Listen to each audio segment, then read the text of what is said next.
There is a room in every house that no one visits. Not because it is locked, because it is easier to walk past it. Because the door looks ordinary from the outside, and ordinary doors suggest ordinary things.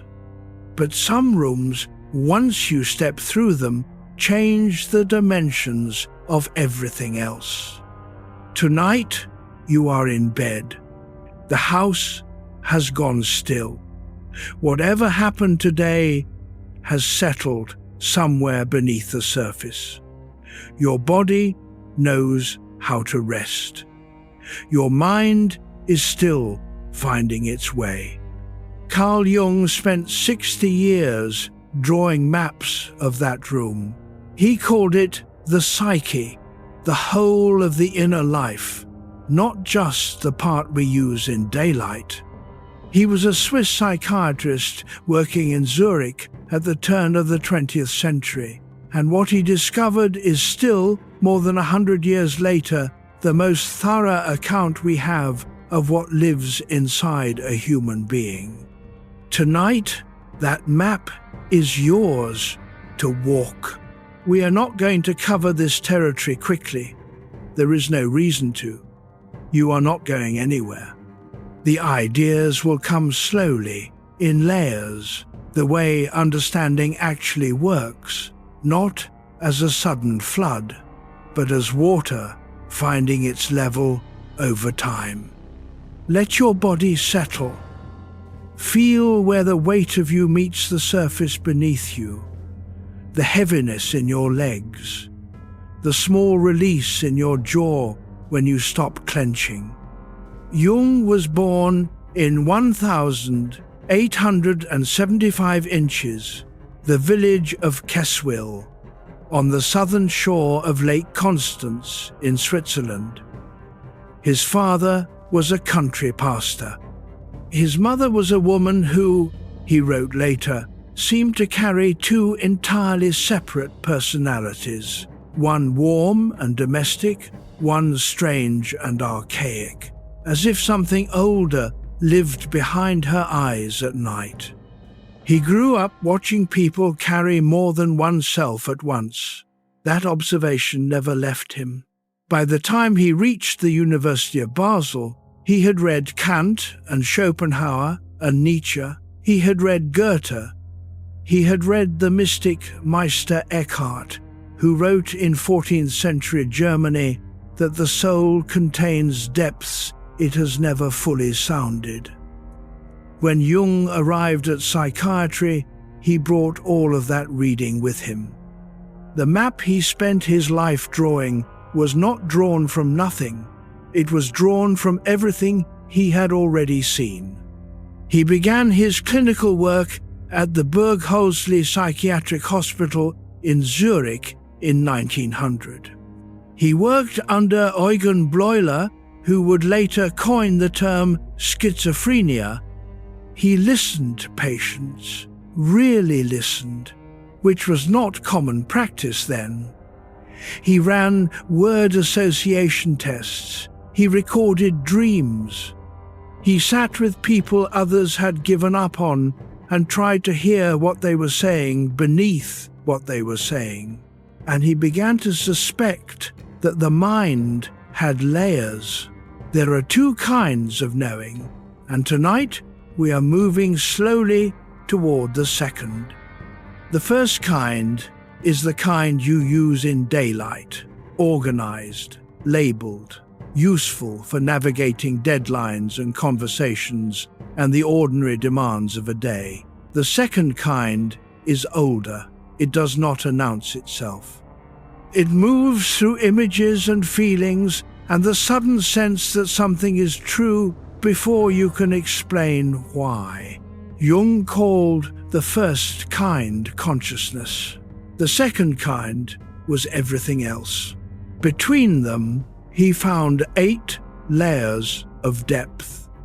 8 levels that descend from the bright surface of the waking mind all the way down to something he called the self. Not the self you know, not the self with a name and a history, but something larger, something that was not entirely yours.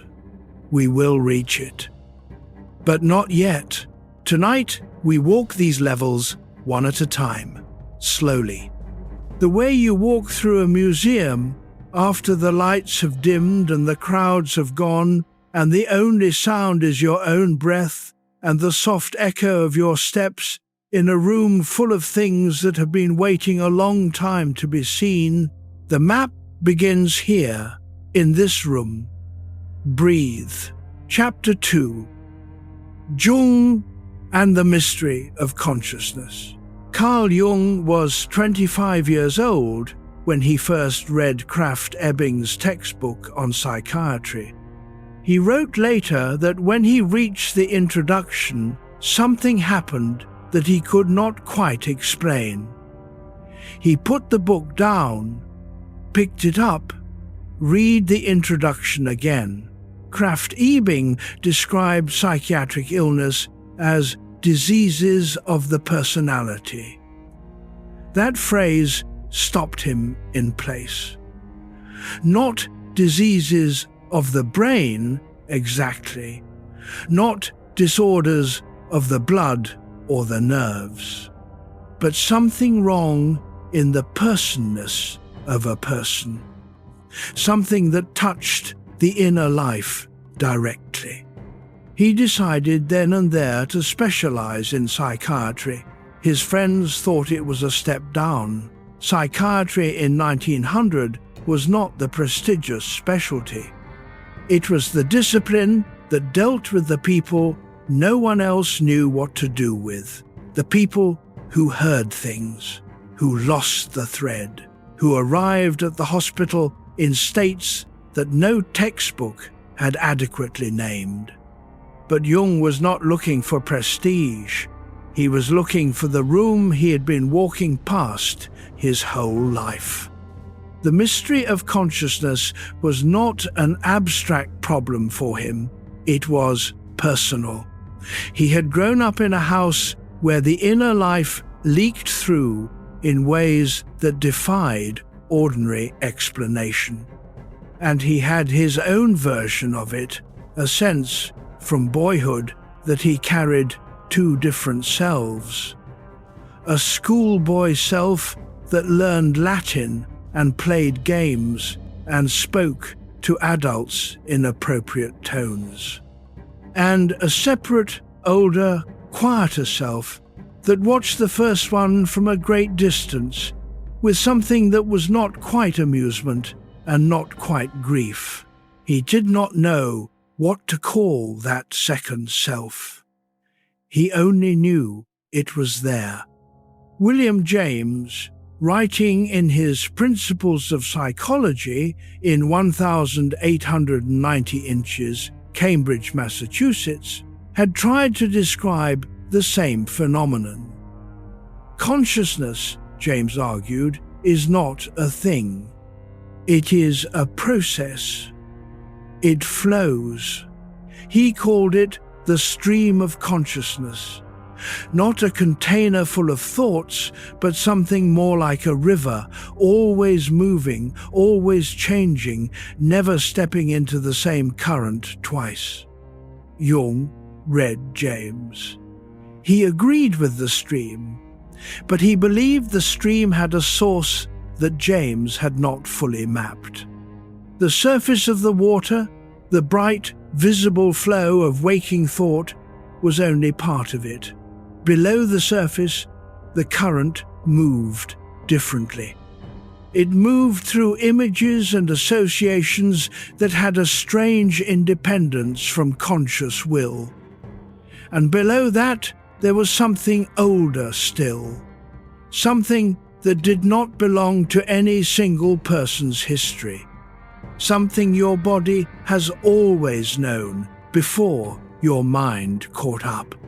You have felt this in the hour before sleep, when the grip of the day loosens, the mind begins to drift toward images that feel less like thoughts and less like memories and more like something else, entirely.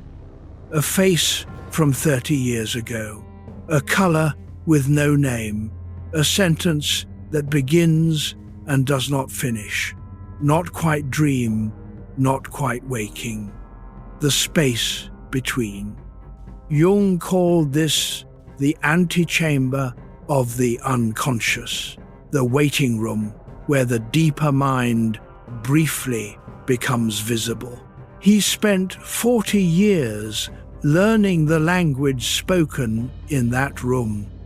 By 1912, he had written Symbols of Transformation, a book that departed decisively from his mentor, Sigmund Freud. It argued that the unconscious was not simply a repository of repressed personal history. It was something far larger, something that contained patterns no single human life could have created. Patterns that appeared in Swiss peasants and Egyptian pharaohs and Amazonian shamans and Renaissance painters in almost identical form. Freud did not agree. The break came in 1913. Jung was 38 years old. He had been Freud's chosen successor. He was now suddenly alone, cut off from the movement he had helped build, questioned by colleagues, unsure of his own direction. He went back to his house at Kusnacht on the eastern shore of Lake Zurich, and he sat with the uncertainty for a long time. He began to write, not letters, not papers, something more private. He recorded his dreams. He made himself enter states of imagination and then described what he found there in careful, illuminated script.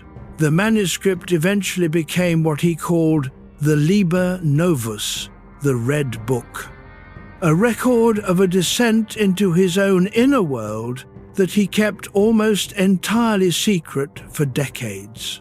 And in that descent, he found a third thing, beyond the two kinds of knowing, beyond the personal and the collective. A center larger than the ego, older than any one life. He would call it, eventually, the self, with a capital letter, to distinguish it from the ordinary self that wakes up and makes coffee and reads the news. We will reach it tonight. But first, we learn the layers. Hold that gently. It will return. Chapter 3.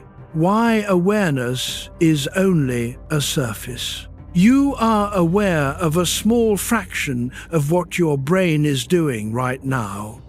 This is not a poetic statement. It is a physiological one. At this moment, your nervous system is processing millions of signals from your skin, your joints, your gut, the inner ear, the temperature of the air, the pressure of fabric against your arm. Almost none of it reaches consciousness. The brain selects, it filters, it decides, far beneath any act of your will, what deserves a place in awareness and what does not. You experience the output, not the process. This was known to some degree long before Jung. The philosopher Immanuel Kant, working in Königsberg in the late 18th century, argued that we never perceive reality directly. We perceive the world through structures that the mind itself provides, categories like time, space, and causality that shape experience before experience is even registered. We do not see the world as it is. We see the version of it that our minds are capable of constructing. Jung read Kant in his teens. The idea stayed with him. If consciousness is already a selection, already a filtered, shaped, constructed version of reality, then What has been left out? What does the filter remove? And more importantly, what happens to what it removes? This is where Jung diverged from the psychologists of his generation who were trying to make the study of the mind respectable by imitating physics. Wilhelm Wundt, in his Leipzig laboratory in 1879, had tried to turn introspection into a science. Subjects sat in carefully controlled rooms and reported exactly what they experienced when shown a color or a sound. The data was rigorous, but it told you almost nothing about what happened when the color or the sound passed below the surface of awareness. It told you nothing about the unconscious. Pierre Janet, a French psychiatrist working in Paris at the Salpêtrière Hospital in the 1880s and 1890s, came closer.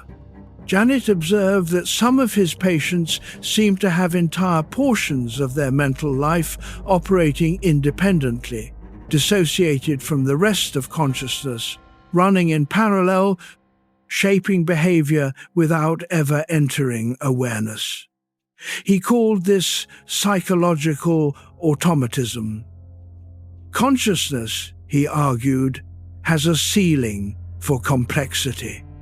When that ceiling is reached, some mental content is pushed below. Jung knew Janet's work. He built from it. But Jung added something Janet had not quite articulated. Not just that consciousness has a ceiling, but that what goes below the ceiling does not disappear. It continues. It develops. It acquires a kind of autonomous life. And eventually it finds ways to make itself known through dreams, through moods, through sudden irrational attractions and inexplicable resistances, through the moments when you do something you did not intend and cannot explain. The surface of awareness is not the top of the mind. It is more like the surface of a lake. The water reflects the sky. It looks like the whole picture, but beneath it, the depth extends further than the eye can follow. Feel your breath now. You did not decide to breathe. The body breathes itself. That is a small image of how much runs beneath the surface without your direction. Henri Bergson, the French philosopher writing in Paris in the early 20th century, described consciousness as a kind of tension, not a container, but an attention, a way the organism orients toward what matters for action.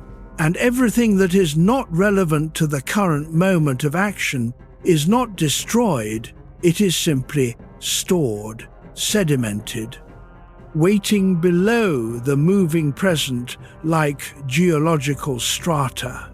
Jung used a different image. He drew a circle. Small and bright in the center, the ego. Everything in the ego's light, consciousness. And surrounding that small bright circle, extending outward in every direction, everything else. The personal unconscious, the collective unconscious, the archetypes, the shadow, the anima and animus, the self. The circle of consciousness is not small because we are limited creatures. It is small because consciousness is expensive. It requires focus. It requires energy. It can only hold a certain number of things at once. Everything else continues in the dark, working quietly, without your knowledge or direction. Tonight, we go into the dark. Not to be afraid of it, but to learn what has been there all along. let your jaw soften. Nothing you are about to hear requires anything of you. Just listen. Just rest. Chapter 4. The ego as a small center. The ego is where the lights are on. Carl Jung used the word ego to mean something specific, not arrogance, not vanity, but the center of consciousness itself. The part of the psyche that knows itself as I. The part that wakes up in the morning and recognizes the face in the mirror and knows its own name and has opinions about breakfast and carries grudges from last week, makes plans for Thursday. The ego is real. It is necessary. Without it, nothing coheres. Without a stable center of consciousness, you cannot function in the world, cannot maintain relationships, cannot plan or decide or follow through. The ego is the organizing principle of ordinary life, but it is small. Edward Edinger, an American Jungian analyst who wrote Ego and Archetype in 1972, described the relationship between the ego and the greater psyche as something like the relationship between a flame and the atmosphere. The flame is real. The flame is warm. The flame gives light. But it does not generate its own air. It burns what the surrounding atmosphere provides. The ego does not generate its own content. It draws from depths it did not create and cannot fully see. Jung was careful about this. He did not want to diminish the ego. Many people who encounter depth psychology for the first time misread it as an argument that the ego should be dissolved, that consciousness itself is the problem, and that some oceanic merger with the unconscious is the goal. Jung disagreed strongly with this reading. A weak ego, he believed, was one of the most dangerous psychological conditions. A person without a stable center of consciousness is not freer. They are flooded, overwhelmed by contents from the deeper layers of the psyche that they have no way to process, no way to integrate, no way to use constructively. The goal was never to dissolve the ego. The goal was to put it in right relationship, to help it understand its own size and its own place in the larger structure. The ego is a small center, but the small center matters enormously. Think of it this way. A captain needs to know the limits of the ship, not because those limits are shameful, but because knowing them accurately is what keeps the ship from running onto the rocks. The captain who believes the ship is larger than it is, more powerful, more unsinkable, more self-sufficient than any vessel, is the captain most likely to be surprised when the storm arrives. The ego that believes it is the whole of the psyche is in exactly this position. William James, who thought carefully about the nature of the self in his Principles of Psychology, described what he called the me, the known self. The self as object of its own awareness, as distinct from the I, the knower, the experiencing subject. Jung's ego is something like this. I, the center of the experience. The point from which everything else is organized and perceived. But what James identified and Jung amplified is this. The I itself is not transparent, to itself. You cannot see your own ego the way you can see your hand.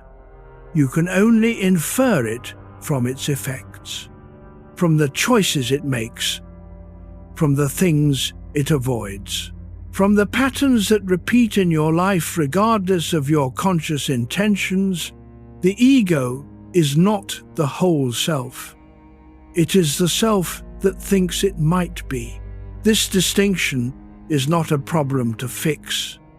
It is a fact to live with. And there is something quietly freeing in that.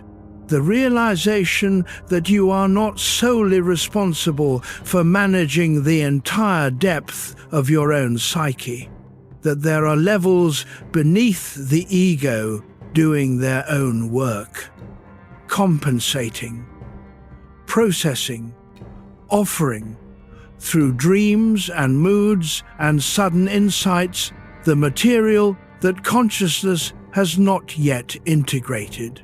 The ego does not have to do everything. It just has to stay awake enough to listen. Chapter 5. First level, ordinary conscious life. The first level is where you spend most of your time. It is the level of the ordinary day, the breakfast table, the commute, the conversation with a colleague that you replay slightly differently in your head on the way home, the small satisfactions of a task finished, a meal eaten, an evening quiet enough to breathe. Carl Jung did not dismiss this level. Some readers of his work come away with the impression that he was contemptuous of ordinary life, that he cared only for the depths, the archetypes, the numinous encounter with the unconscious. This is a misreading. Jung lived an ordinary life alongside his extraordinary one. He built his own house at Bollingen, on the upper shore of Lake Zurich, stone by stone with his own hands. He cooked, he kept a boat, he made coffee in the mornings, and read by lamplight in the evenings. Ordinary life was not the enemy of the inner life, it was its ground. What Jung observed, however, was the way ordinary consciousness operates, what it does well and what it systematically cannot do. Ordinary conscious life runs on categories. This is mine, that is not mine. This person is like this. That situation calls for this behavior. These categories are learned from parents, from culture, from experience, from the accumulated judgments of a lifetime. They are useful. Without them, you cannot function. Without the ability to quickly sort a situation into safe or dangerous, familiar or strange, mine or other, you would be paralyzed by every new moment. But categories are also a kind of blindness. Every category is a decision about what to include and what to exclude. When you look at a situation and file it under a familiar label, you stop seeing the ways it differs from the label. The filing is quick. The filing is efficient. But the filing also closes the file. The philosopher Friedrich Schiller, whose work on aesthetics deeply influenced Jung, wrote about the play drive, a capacity of consciousness to hold opposites open, to inhabit the space of possibility before collapsing it into a decision. Schiller believed most people spent most of their lives in the grip of either the material drive, the pull of immediate sensation and need, or the formal drive, the pull of rule and structure. Only the play drive could reconcile them.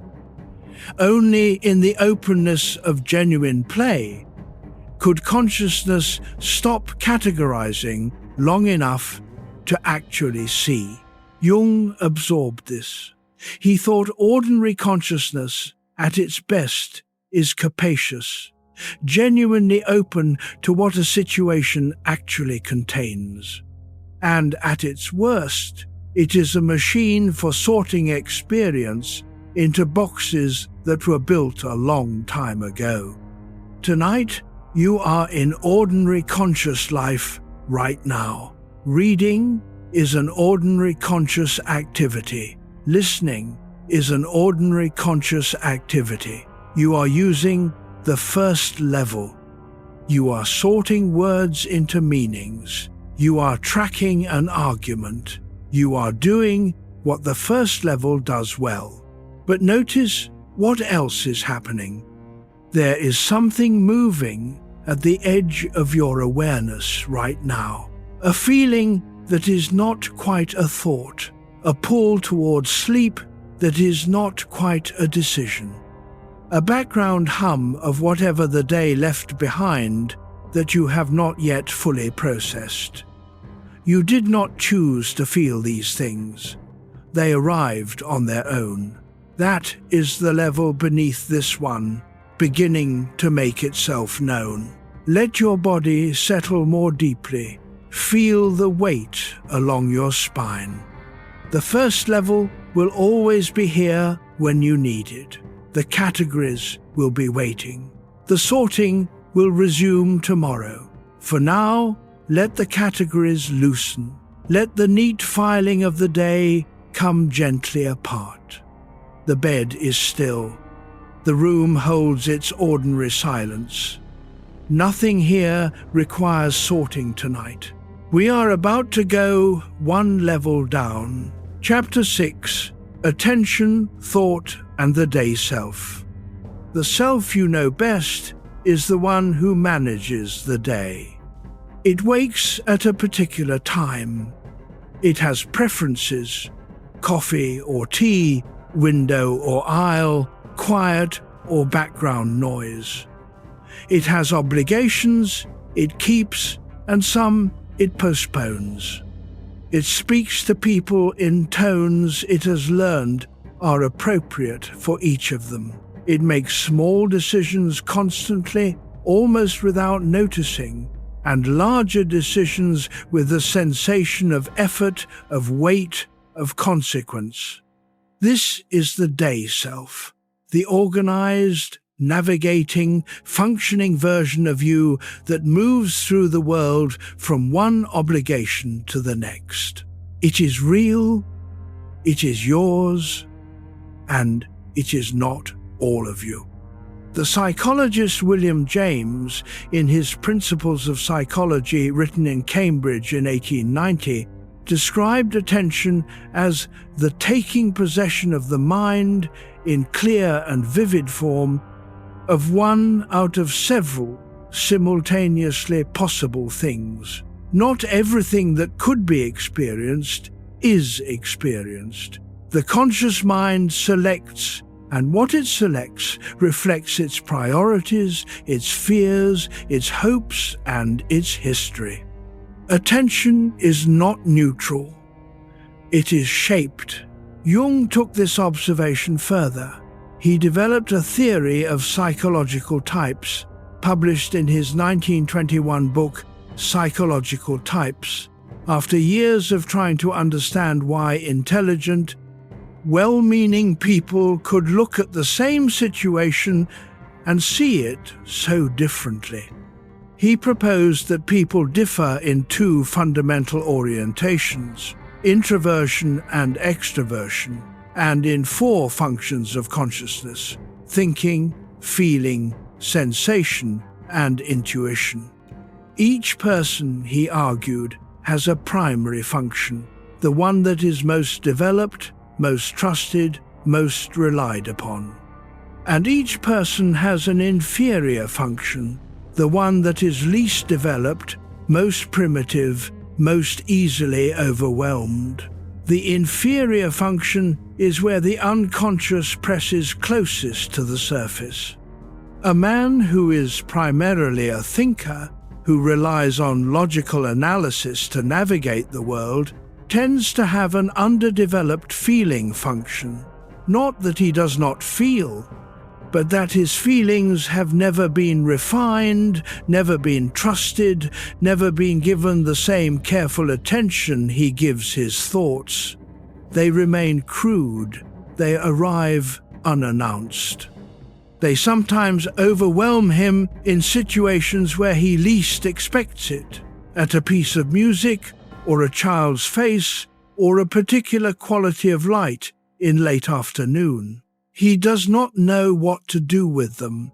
They are not in his categories. The day self, the functioning self, is always a partial self. It is specialized.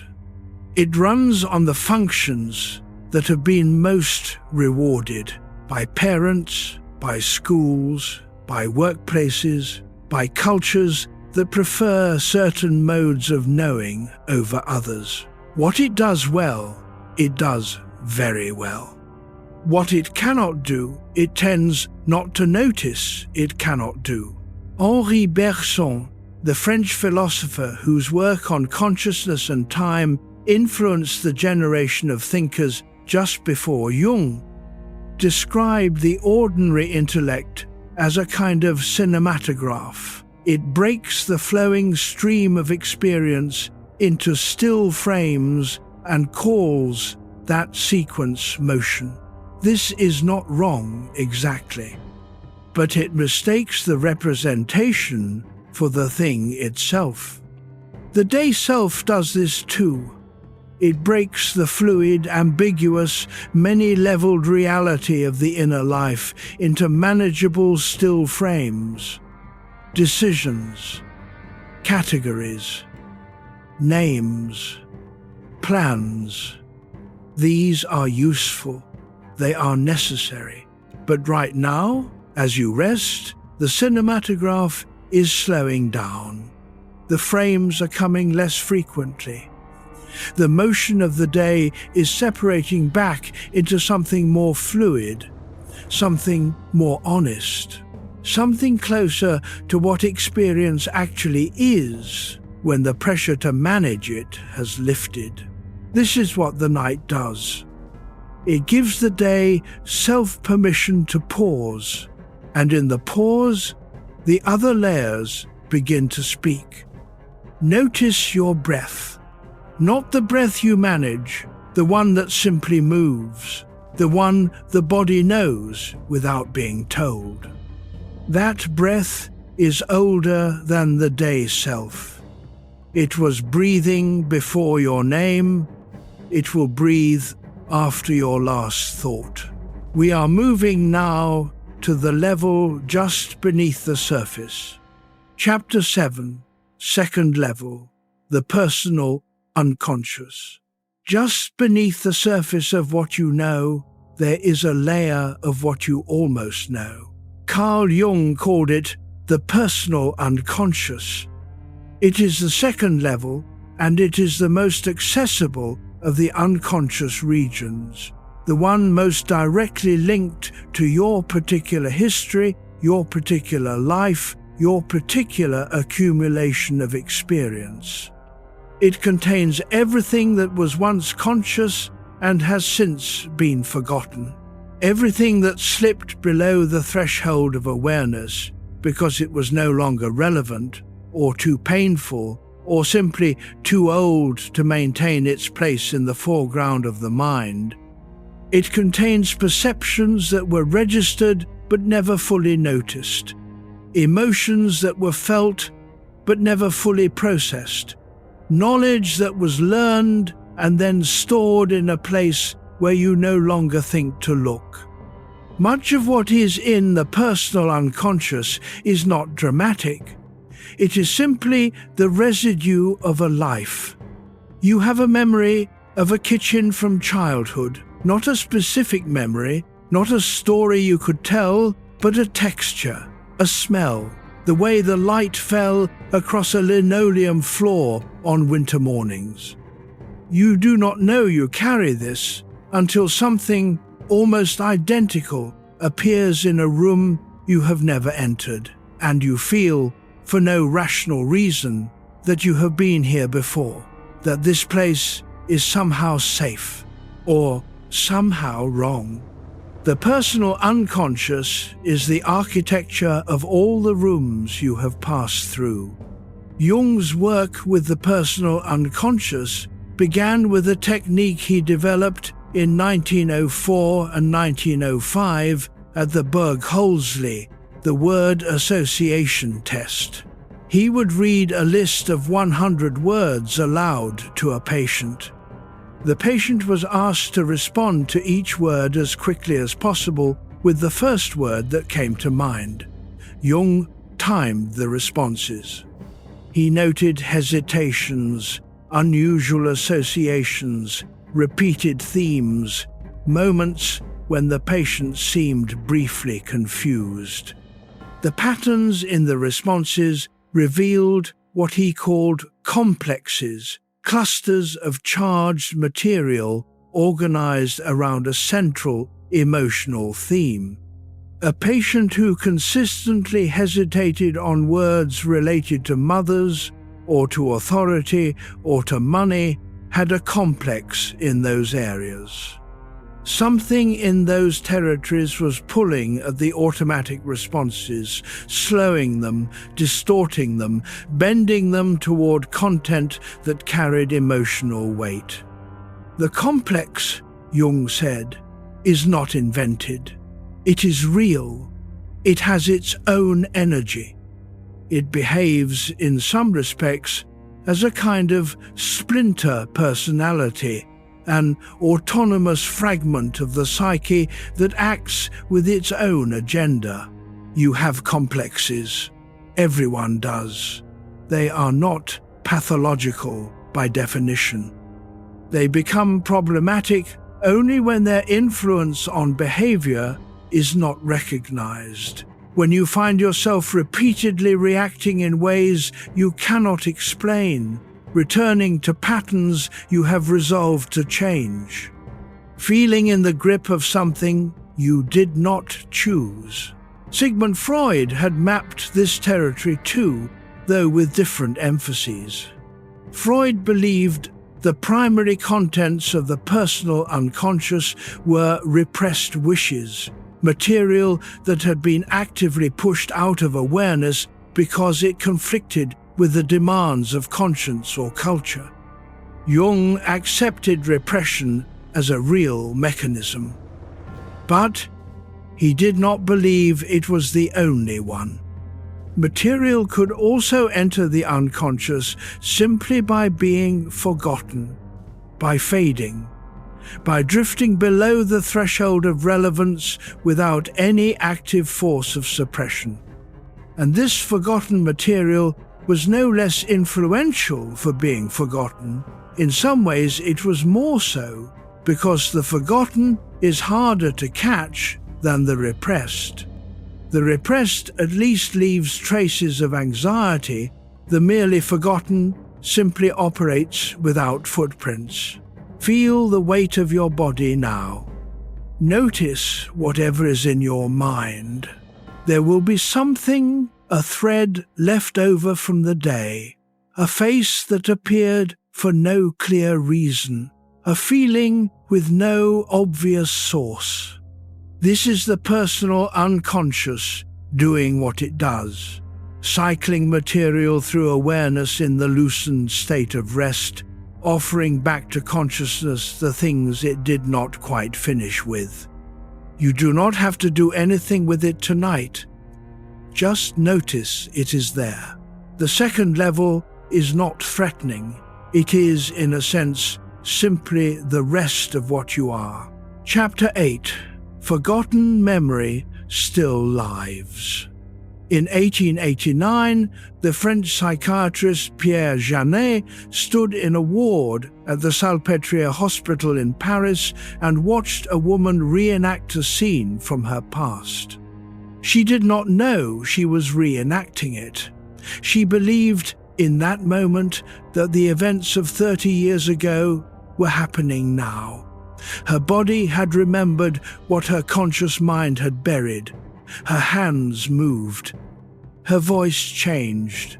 The room around her disappeared, replaced by an interior room that no one else could see.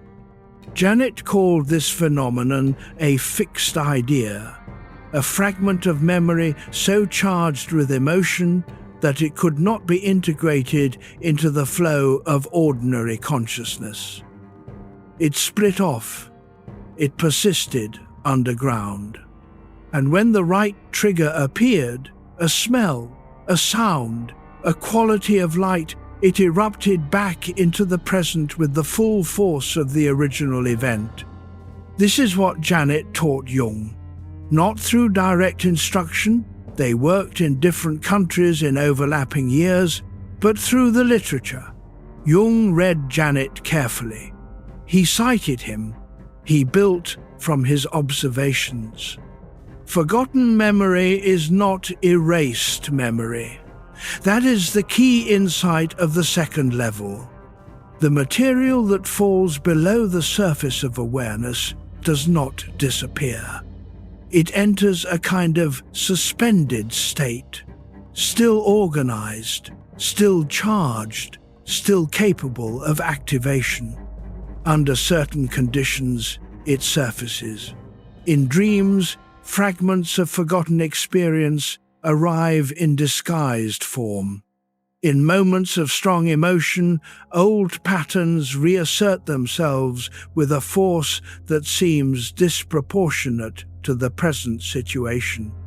In the peculiar, already seen feeling that a new situation is somehow already known, already settled, already carrying a verdict that has not yet been explained. You have had this experience.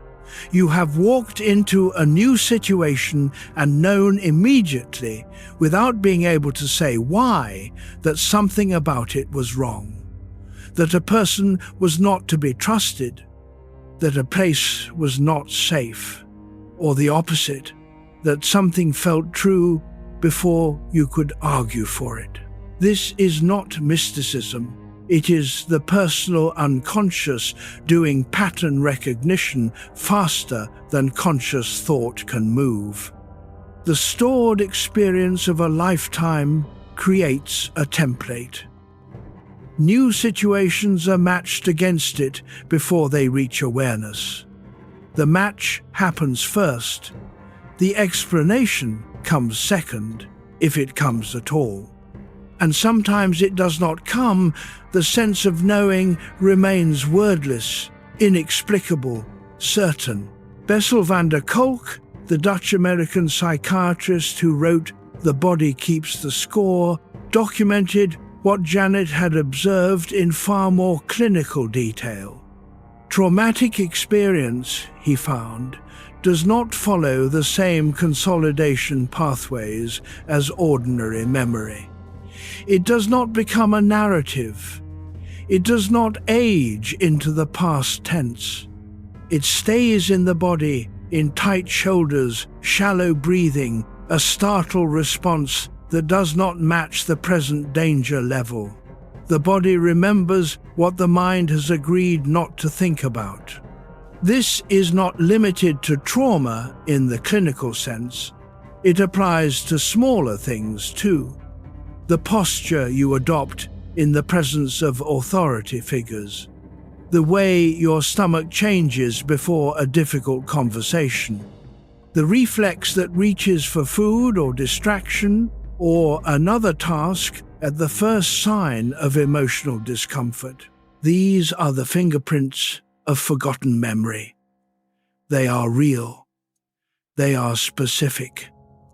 They are yours. Carl Jung's word association test was designed precisely to reveal them, to catch the complex in the moment of its automatic response, before the conscious mind could smooth it over with a reasonable explanation. The complexes, once named, become slightly less autonomous, not harmless, not dissolved. but visible. And what is visible can, in time, be worked with. Let your breath find its own rhythm now. There is nothing here that demands anything of you tonight. If a memory arrived just now, a face, a room, a moment from years ago, you do not need to examine it. Just let it be there. Let it rise and let it settle. The second level is always working, even now, even in the dark, especially in the dark. Breathe. Chapter 9. Complexes beneath awareness. There is a cluster of feeling organized around a theme that operates in you beneath your intentions. Carl Jung called it a complex. He did not invent the word, it was already in use in psychiatry and philosophy. But he gave it a specific technical meaning and a psychological weight that the word has carried ever since. A complex, in Jung's definition, is a group of associated ideas and feelings that cluster around an emotional core, a central feeling tone that gives the complex its character. The mother complex, the father complex, the power complex, the inferiority complex. The word complex, when Jung used it, did not mean problem exactly. It meant an autonomous unit of psychic energy organized around an emotionally significant theme. These clusters formed from experience. A child who grows up with a mother who is unpredictable, sometimes warm, sometimes cold, sometimes present, sometimes absent, develops a complex around the theme of maternal connection. The complex is not a decision. It forms the way scar tissue forms, as a response to an injury, an organization of the material around the wound. The complex, once formed, acquires its own energy. It attracts further experiences of the same type, notices them, emphasizes them, stores them. It interprets ambiguous situations through its own lens. And it activates, without warning, when the right trigger appears. This is the part that surprises people. The trigger does not have to be significant.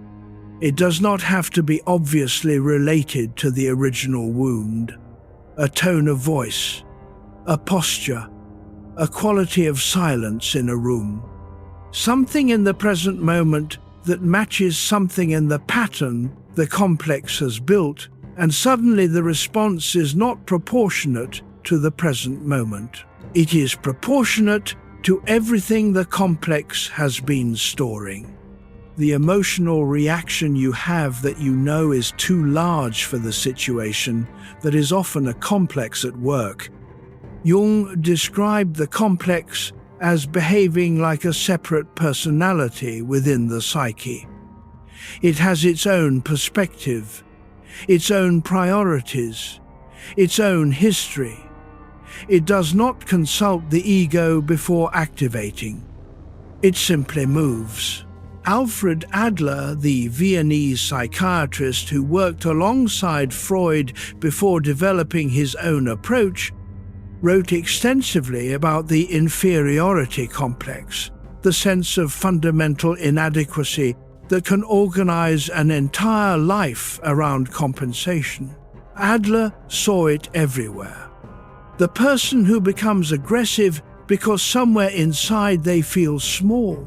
The person who collects achievements like armor against a feeling they cannot name. Jung read Adler. He agreed that the inferiority complex was real and common, but he did not think it was the master key. Every complex had its own character. Every complex required its own examination. The examination did not have to be clinical. Jung believed ordinary life offered endless opportunities to observe complexes in action, if you were willing to watch. Watch for the moments when you react to something and then think that was more than the situation required. Watch for the repeated patterns, the same kind of person attracting your strongest dislike, the same type of situation producing the same anxiety, the same threshold past which calm becomes impossible. These are not character flaws. They are not evidence of weakness. They are the signature of a complex, organized, persistent, older than your adult understanding of yourself. Robert Johnson, an American Jungian analyst who wrote a small, carefully argued book called Inner Work in 1986, described working with complexes as a form of inner conversation, not fighting the complex, not trying to eliminate it, but engaging it, asking what it needs, what it is protecting, what original injury it formed around. The complex often carries something valuable. The person whose father complex organizes around absence may have, inside that cluster of wound, an extraordinary capacity for loyalty, a depth of longing for genuine connection that, when it can be expressed without the wound's distortion, becomes one of their finest qualities. The complex is not the enemy. It is an unfinished chapter. We are beginning to find them one by one, not to take them apart tonight, but to notice they are there.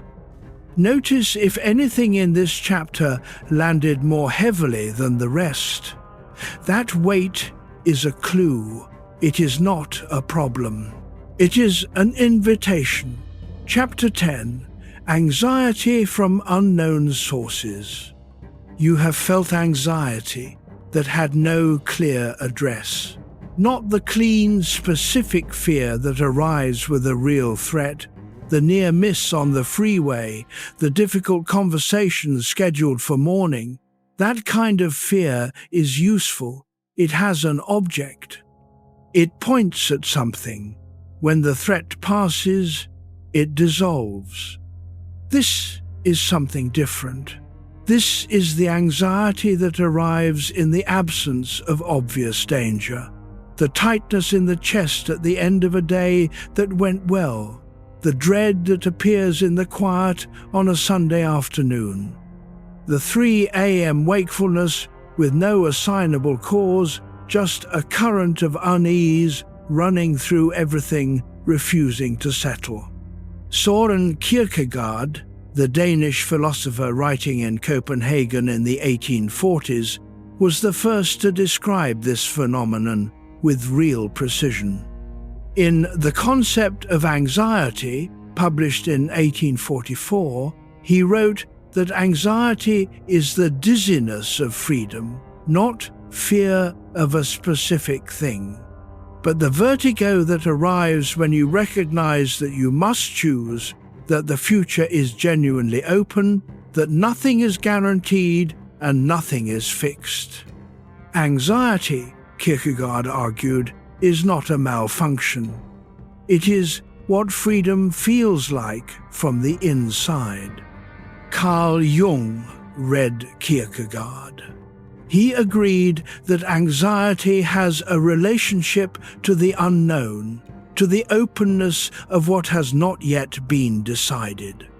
But he added something specific to Kierkegaard's philosophical insight.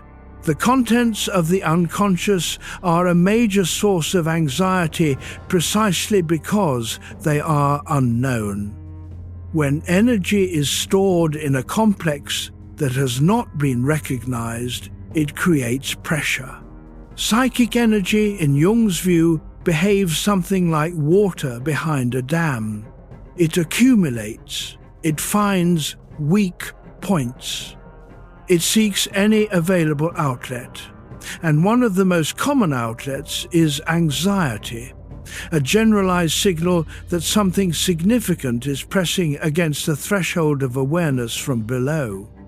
You are not making up the anxiety. The anxiety is real, but its true source is often not the one the anxious mind proposes.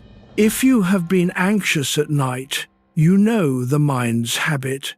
It casts about for explanations. It finds the pending email, the uncertain relationship, the health question that has not been answered. It proposes these as the causes of the feeling. And they may be contributing, but often they are not the source. They are just the nearest available objects for a feeling that was already there. The feeling was already there because something in the personal unconscious, some complex, some unprocessed emotion, some fragment of forgotten memory was pressing upward. Not ready to enter consciousness fully, but too charged to stay entirely quiet. This pattern was well documented by Viktor Frankl, the Austrian psychiatrist who survived Auschwitz and founded logotherapy. Frankl observed that existential anxiety, the anxiety that belongs to the deep questions of meaning and identity, was almost always present beneath the surface of neurotic anxiety. Clear away the surface complaint, and something more fundamental often revealed itself. If you are still awake, come back gently. Nothing you hear tonight demands anything of you. Just rest with the ideas as they move past. Jung proposed a specific response to this kind of sourceless anxiety. Not suppression, not analysis, but attention. Simply attending to what is present without trying to explain it, without trying to make it useful, without rushing to resolve it, often allows the anxiety to reveal its actual content. A mood, examined carefully, becomes a feeling attended to patiently becomes a thought followed honestly leads somewhere. But the following takes time, and it requires a particular kind of willingness. The willingness to let the content arrive on its own terms, at its own pace, without forcing it into the categories the ego has already prepared. Anxiety from unknown sources is not a sign that something is wrong with you. It is a sign that something is waiting, something in the deeper layers of the psyche that has not yet found its way into the light. We are learning the architecture of those layers now. Let your shoulders drop. Let the weight of the day move a little further toward the bed. The levels beneath anxiety are waiting. Chapter 11, third level, the shadow. There is a part of you that you do not claim. Carl Jung called it the shadow, and of all his contributions to psychology, this is the one that has traveled furthest from his original writing, entered the broadest common usage, and been most frequently misunderstood. The shadow is not your evil side. It is not the darkness inside you, in any dramatic or supernatural sense. It is simpler than that, and in some ways more uncomfortable. The shadow is everything you rejected about yourself. The process begins in childhood and continues throughout life. From very early, children learn which aspects of themselves are acceptable, which emotions are welcomed, which behaviors are rewarded, which qualities bring approval and which bring disapproval. The parts that are welcomed develop. The parts that are not welcomed are pushed aside, not destroyed, pushed aside. A boy who is told repeatedly and in 1,000 subtle ways that anger is not acceptable does not stop feeling anger. He stops showing it. The anger moves underground.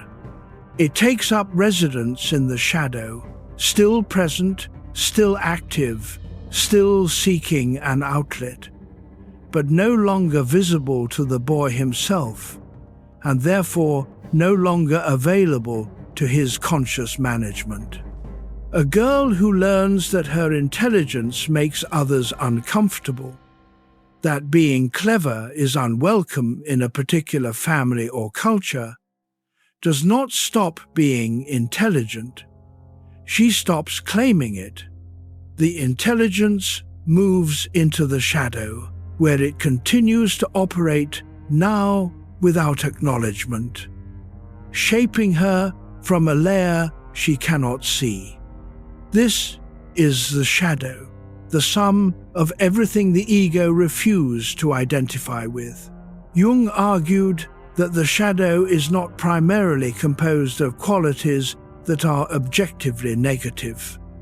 Very often it contains capacities, strengths, and resources that were simply inconvenient for the people around you during the years when you were most impressionable. Ambition, sexuality, anger, creative eccentricity, the need to be alone, the desire to be seen. These are not dark forces. They are simply aspects of a complete human being that did not fit the space available. Erich Neumann, the German-Israeli analyst who wrote The Origins and History of Consciousness in 1949, described the shadow as the dark brother of the ego, not its enemy, but its complement. What the ego carries into the light, the shadow carries in the dark. Together, they constitute a more complete human being than either could be alone. This is why shadow work, the psychological process of recovering the rejected material, is not a process of self-punishment or self-condemnation. It is a process of reclaiming. Robert Johnson, writing in Inner Work in 1986 and Owning Your Own Shadow in 1991, described this reclamation as one of the most practically important acts a person can undertake. He was not romantic about it. He acknowledged that the material in the shadow feels, to the ego, like exactly the kind of thing that should be kept underground. It is precisely because the ego has good reasons for rejecting it, reasons that made sense in the environment in which the rejection occurred, that recovering it requires real courage. But Johnson also pointed to something the ego often misses. The shadow does not contain only what is dark. It contains everything the ego has excluded, which includes qualities, capabilities, and strengths that were never dark to begin with. The gentleman who had to suppress tenderness to survive in his father's house. The creative woman who had to suppress originality to survive in her mother's expectations. These are not vices. They are incomplete lives, waiting at the edge of the third level. The shadow's gold is often harder to integrate than its darkness, because the ego can accept the disowned flaw more easily than it can accept the disowned gift. The flaw confirms the ego's self-criticism. The gift requires a revision of the whole self-concept. It requires becoming more than you have allowed yourself to be. Let your jaw soften. Let the breath be easy. What does that look like? It often looks like noticing what provokes your strongest reactions in other people. The quality that irritates you most intensely in another person, the one that triggers disproportionate contempt, the one that makes the interior commentary rise in volume, is very often something you have rejected in yourself. Not because psychological theory says so as an interesting abstraction. Because the psyche projects onto others what it cannot acknowledge in itself. This is what Jung meant by projection, and it is where the third level begins to get specific. The shadow is not a concept, it is an experience. You know it from the inside, from the sudden surge of judgment about someone who is doing something you told yourself you would never do. From the flash of envy that arrives when a colleague succeeds. From the contempt that appears in the presence of weakness you once had and suppressed. These are not your worst qualities. They are your most unexamined ones. And they have been waiting in the dark of the third level for a long time. Chapter 12. What consciousness refuses to see. The mind is not only a tool for seeing, it is also a tool for not seeing. This is one of the stranger findings of 20th century psychology and one of the most consistent. The very mechanisms that enable clear perception also enable selective blindness. We see what we have learned to look for, we do not see what we have learned to avoid. Carl Jung was not the first to notice this. Sigmund Freud's concept of repression was built on the same observation, that the mind has active mechanisms for excluding from awareness material that would be too painful or threatening to acknowledge. Freud's version was somewhat more deliberate, repression as a dynamic act of keeping something down. Jung's shadow concept is slightly different. The shadow is not only the repressed, it is also the simply rejected, the merely inconvenient, the never claimed. Material that was not violently suppressed, but quietly disowned, set aside so long ago that its absence from consciousness came to feel normal. And normal absence is the hardest kind to detect. You cannot see what you do not know you are missing. This is the epistemological problem at the heart of shadow work. The shadow, by definition, lies in the blind spot. You cannot look directly at it. You can only see it by its effects, in the reactions it produces, the projections it generates, the patterns it creates in behavior that the ego did not intend.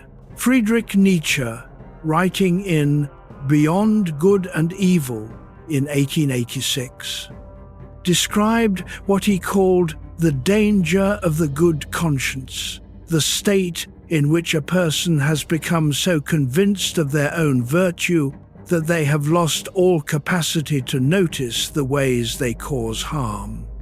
The good conscience, Nietzsche argued, is often a function of sophisticated moral blindness. The person who is most certain of their rightness is frequently the one whose shadow is most active and least examined. Jung read Nietzsche as a young man and returned to him throughout his life. He believed Nietzsche had gone further into his own shadow than almost any other philosopher, further than was safe, actually. Nietzsche's descent into the material the conscious mind refuses to see eventually contributed to a breakdown he did not fully return from. The lesson Jung drew from Nietzsche was not to avoid the shadow, but to approach it with care, with company, ideally. The shadow is not safely confronted alone, in the dark, at full intensity. It is approached gradually, with attention, with the stabilizing presence of other people who can reflect back what the ego cannot see itself. This is not a therapeutic platitude. It is a structural observation about the limits of self-knowledge. You cannot see the back of your own head. You need a mirror, or another person who can describe what you cannot see from where you stand. Marie-Louise von Franz, the Swiss analyst who worked more closely with Jung in his final decades than anyone else, spent much of her career writing and lecturing about the shadow, particularly as it appears in fairy tales and mythology. In Shadow and Evil in Fairy Tales, she traced the ways cultures encode shadow dynamics into their stories. The stepmother, who is kind to some and cruel to others. The good brother, who turns out to have concealed motives. The gold-giving king, who is also the tyrant. These are not villains invented to frighten children. They are pictures of the shadow, of what happens when the disowned material of the psyche operates without being seen. The story does not have to be dramatic. Your own shadow does not have to contain anything dramatic. It may contain nothing more fearsome than a quiet sadness you decided not to feel, or an ambition you decided was impolite, or a boundary you decided was selfish. These quiet disownments accumulate. They become the shape of the shadow. Let your jaw go soft. Let your eyes rest behind their lids. What the mind refuses to see does not disappear, but it does not have to remain permanently out of sight. The refusal itself can be noticed. That noticing is enough to begin. Chapter 13. Projection and Hidden Motives. Something moved in you the moment you met them. Not affection, not exactly. Something more electric than that. A recognition that felt personal, almost offended. You found yourself watching them with an attention you could not fully explain, noticing their faults with unusual precision, returning to the question of what exactly it was that bothered you so much. Jung called this projection. The psychological mechanism of projection operates simply. When a quality in the shadow, a quality the ego has disowned, becomes sufficiently charged, it looks for an outlet.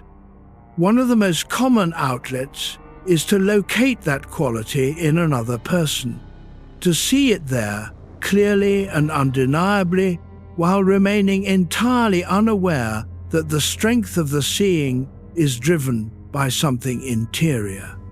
Projection is not delusion. The person you are projecting onto usually does have some version of the quality you are seeing. That is what makes the hook possible. But the intensity of your response, the heat of it, the personal quality of the irritation, the righteous edge that comes from inside, that comes from the shadow material that recognized itself in the other person and, unable to claim itself in you, reached out and pointed. This is a difficult thing to accept. It is much more comfortable to believe that the strong, specific dislike you feel for a particular person is entirely explained by the person's actual qualities. The person is genuinely arrogant, or lazy, or dishonest, or melodramatic. And these things may be true. But the mechanism of projection does not require the target to be innocent.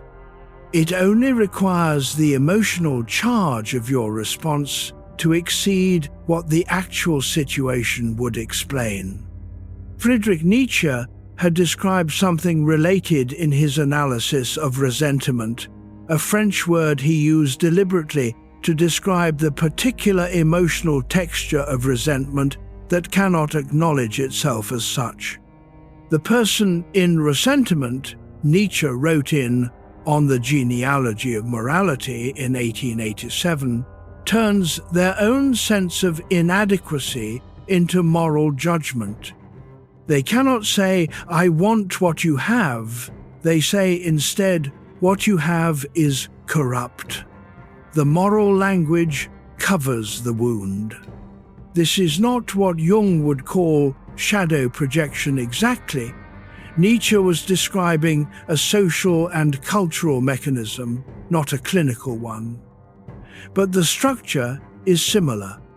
The emotional content that cannot be claimed directly finds a route through judgment. Once you begin to notice projection, you see it everywhere. The moral crusader whose campaign targets the vice they most privately struggle with. The parent who criticizes in a child the quality they most dislike in themselves. The political group that attributes to its opponents the exact motivations it refuses to examine in itself. These are not examples of hypocrisy exactly, though they can look like it from the outside. They are examples of people encountering their own shadow material in the world, unable to recognize it as theirs, responding with the force that belongs to the interior story rather than the exterior event. Marie-Louise von Franz spent much of her career tracing projection in mythology and clinical practice. She observed that the degree of autonomy a projection achieves, the degree to which it takes on a life of its own, becoming a full-scale belief about the other person, is proportional to the degree of unconsciousness involved. The less aware the person is of the projection, the more real it feels. The more real it feels, the more the interior drama is mistaken for external reality. Withdrawing a projection is not easy. It is not accomplished by being told about it. The intellectual knowledge that projection exists rarely dismantles a live projection. What dismantles it, slowly, usually, is repeated experience that contradicts the projected image, or a moment of significant self-recognition, or a dream that shows you your own disowned quality from an unexpected angle. It begins, though, with one question. Is any of what I am seeing in this person also somewhere in me? Not asked defensively, not as an accusation, just as a genuine question, held quietly in the dark. The shadow has gifts to return once recognized. One of the largest gifts is this. When a projection is withdrawn, the energy that was invested in seeing the quality in another person becomes available for something else. The irritation transforms, sometimes into understanding, sometimes into creative use, sometimes simply into freedom, the freedom of not being trapped in a reaction that was never really about the other person. Chapter 14. The inner critic in the dark. At some point in the night, it arrives. It does not knock. It simply begins. a quiet inventory of everything you have done wrong, everything you have failed to do, everything you should have said or not said or done differently. Not loud exactly, but persistent, patient, thorough in a way that your waking mind rarely manages to be about anything useful. Robert Johnson, an American Jungian analyst who studied at the Jung Institute in Zurich and wrote a series of quietly essential books, including He, She and We, as well as Inner Work, published in 1986, spent considerable time examining this figure in the psyche. He called it, in the tradition of Jungian analysis, the inner critic, an autonomous complex organized around the function of judgment, now turned inward with the same energy it might more usefully direct outward. The inner critic has a biography. It did not emerge from nowhere. It was built, assembled over years of internalizing the evaluations of parents, teachers, culture, religion, and peer groups. Every not good enough. Every comparison to a sibling or a standard or an ideal. Every moment when approval was withheld without explanation and the child decided the fault must lie somewhere in themselves. These evaluations, internalized, become the critic's script. And the critic, once formed, does not confine itself to accurate observations. It generalizes, it exaggerates. It finds the tender places with unerring precision and returns to them. You have noticed this. The inner critic is not fair. It does not apply the same standards to you that it applies to others you love. It does not take into account the difficulty of your circumstances, the efforts you made, the partial successes that preceded the failure it is cataloguing. It focuses, and what it focuses on tends to be the material the shadow is organized around, the disowned parts, the rejected aspects, the places where the ego's self-image is most defended. The critic knows where the wall is thin. Jung believed the inner critic was, in essence, the shadow speaking in moral language. The disowned material, unable to be integrated, turns and attacks the ego that rejected it, not from malice exactly, from a kind of structural logic. What is excluded builds pressure, and that pressure, when it finds no other route, moves inward. Donald Winnicott, the British psychoanalyst working at Paddington Green Children's Hospital in London in the 1950s and 1960s, developed a related concept through his clinical work with children.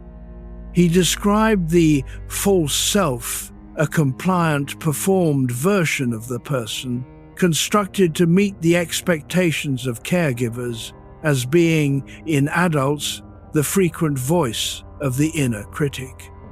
The false self knows the rules, it knows the standards, and when the real self fails to meet them, the false self comments continuously. This is why the inner critic is so exhausting. It is not one voice but two, the performative self that maintains the standards and the authentic self that cannot permanently live up to them. The space between them is where the critic lives. If you are still awake tonight, that is fine. Come back gently. The next hours are yours. The ideas are not going anywhere.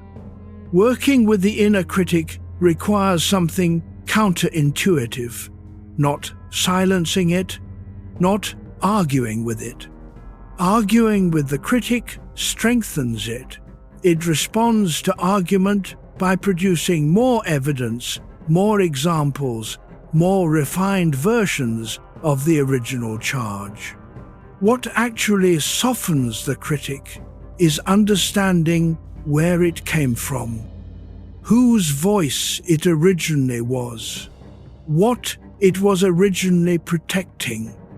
The critic, examined honestly, is almost always protecting something: a wound, an original sense of inadequacy that was real and painful in the context in which it formed. The protection became habitual. The habit outlasted its usefulness by decades. When you hear the critic's voice tonight, and you may, in the space between waking and sleep, try something different from arguing or accepting. Try listening for the wound beneath the words. There is always one, and the wound, unlike the voice, will not argue back. Chapter 15, 4th level, Symbolic Consciousness. There is a language that runs beneath words.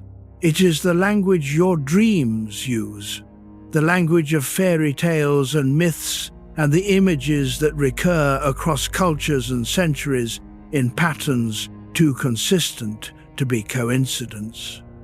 The language of a particular quality of light that stopped you on an afternoon you cannot now explain. The language of the symbol. Carl Jung believed that the psyche thinks symbolically at its deeper levels, not in the logical propositions of conscious thought, but in images that carry multiple meanings simultaneously. And he believed this symbolic capacity was not a primitive left over from a pre-scientific era. It was an essential cognitive function, more comprehensive than analytical thought, more honest about the ambiguity of the things that matter most.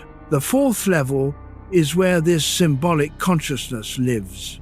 A symbol, in Jung's precise use of the word, is not the same as a sign. A sign points at something specific and fully known. An exit sign points at the exit. A red traffic light means stop. A symbol points at something that cannot be fully translated into any other language. It carries irreducible meaning. It overflows its own form. The cross, the mandala, the serpent, the mother, the child. These are symbols in this technical sense. They gesture towards something that cannot be captured in a definition without losing most of what matters. This is why symbolic consciousness is not vague. It is, in fact, more precise about certain kinds of reality than analytical thought. Analytical thought reduces. It arrives at the clear, the logical, the singular answer. Symbolic thought holds the complexity of things that resist reduction. A dream about a house is not simply a dream about a house. The house, in the language of the deeper psyche, is the self. Its rooms are the different aspects of personality. Its basement is what lies beneath awareness. Its attic holds what has been stored. Its foundation, solid or crumbling, reflects the stability of the inner life. This is not arbitrary interpretation. These symbolic associations appear consistently across the dreams of people from vastly different cultures and backgrounds. Jung documented this in years of clinical work and cross-cultural research. The house's self-symbol appeared in Swiss patients and African patients and American patients and children who had never been exposed to any formal psychology. It appeared in the dreams of a farmer in Zurich in 1,910 inches. Almost the same form it appears in ancient Egyptian dream texts from 1350 BCE. Joseph Campbell, the American mythologist who spent his career at Sarah Lawrence College in Bronxville, New York, and who published The Hero with 1,000 Faces in 1949, built his entire life's work on a closely related observation. The same symbolic stories, the hero's departure, the ordeal in the underworld, the return with knowledge, appeared in essentially every culture's mythology, in every period of recorded history. Campbell read Jung carefully. He agreed that this consistency was not accidental. The symbolic patterns emerged from a layer of the psyche that was not personal. They were not learned from a particular culture. They were expressed through culture. The culture provided the specific imagery. The underlying pattern came from somewhere deeper. We are approaching that deeper layer. But we are not there yet. For now, consider the fourth level as the place in the psyche where images carry more information than words can hold, where a dream figure is never just one thing, where a recurring image in your waking life, a color that appears on certain days, a particular quality of evening light that reliably produces a feeling you cannot name, is the deeper mind communicating in its own language. You know this language. You were born knowing it. It is older than any language you were taught. Let your breath move slowly. Nothing to follow now but the images that arrive in the quieting mind. The fourth level is already working. Chapter 16, Dreams as Messages from Below. Every night, without exception, your mind produces a private film. You have no script approval. You did not cast the characters. The locations were chosen without your consent. The logic of the narrative follows rules you have not been taught and cannot override.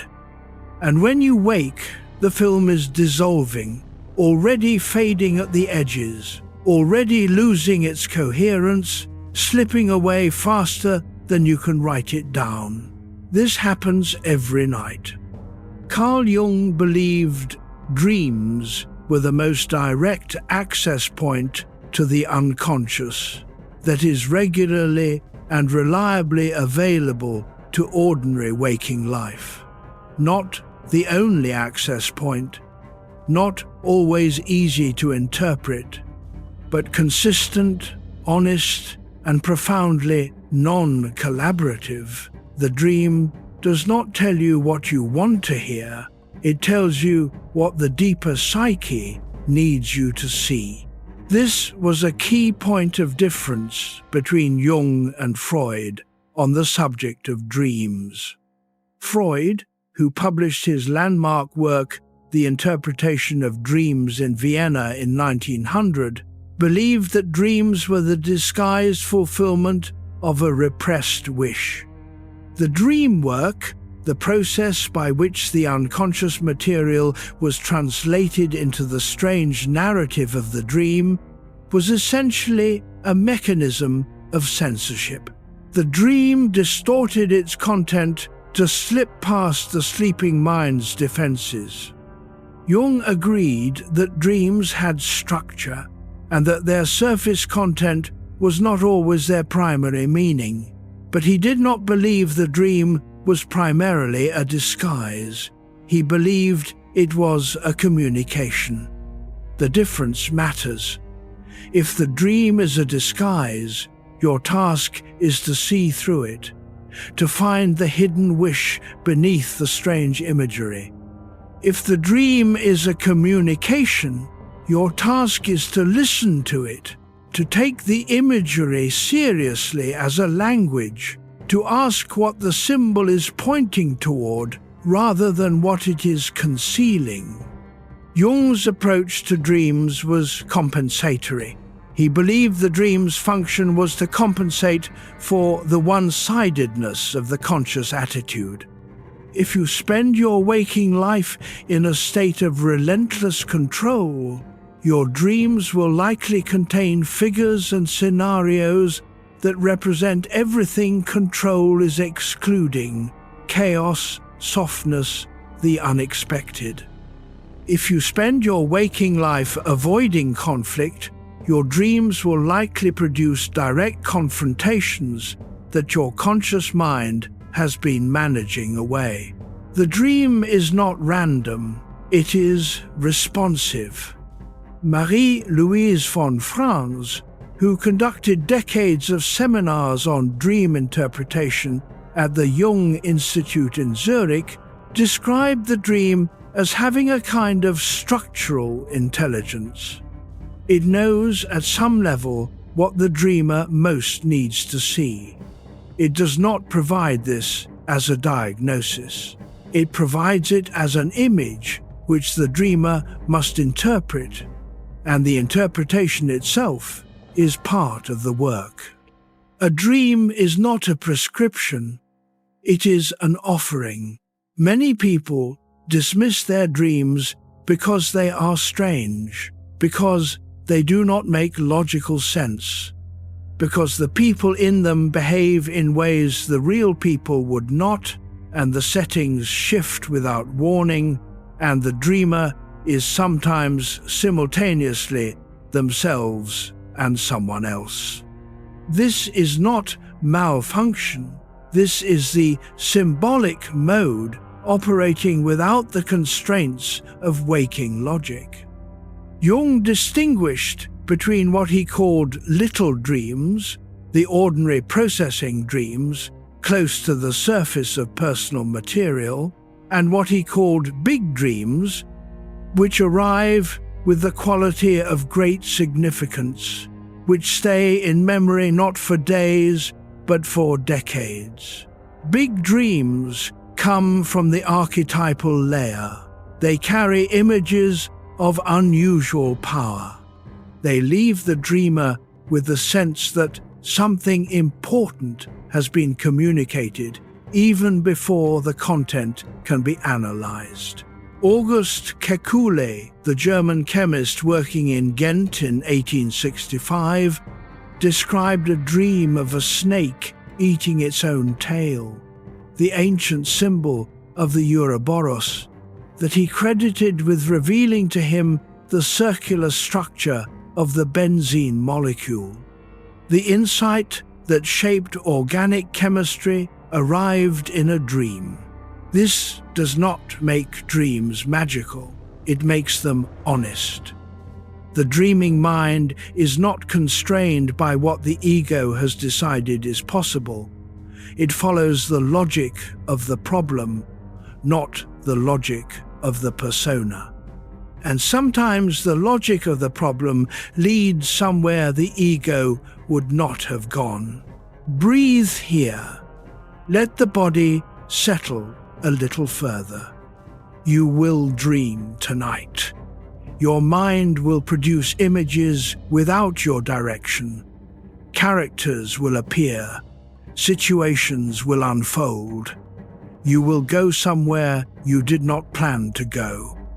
Try, when you wake, to hold the memory for a moment before the day claims it, before the phone is checked and the agenda begins. Just hold the image, the feeling, the detail that is already starting to fade. Something in that image was put there for you, not by a supernatural intelligence, by your own psyche working in the dark, trying to tell you something you have not yet fully heard. Chapter 17. Why the psyche thinks in images. Before language, the mind thought in pictures. This is not a romantic reconstruction of prehistoric experience. It is visible in the brain. The regions responsible for visual processing are among the oldest, most fundamental, most densely connected structures in the nervous system. Language arrived later, much later, in evolutionary terms. And it arrived not as a replacement for visual and symbolic thought, but layered on top of it, built over it, using it as its foundation. This is why, when the constraints of waking logical thought are removed, the mind returns to images.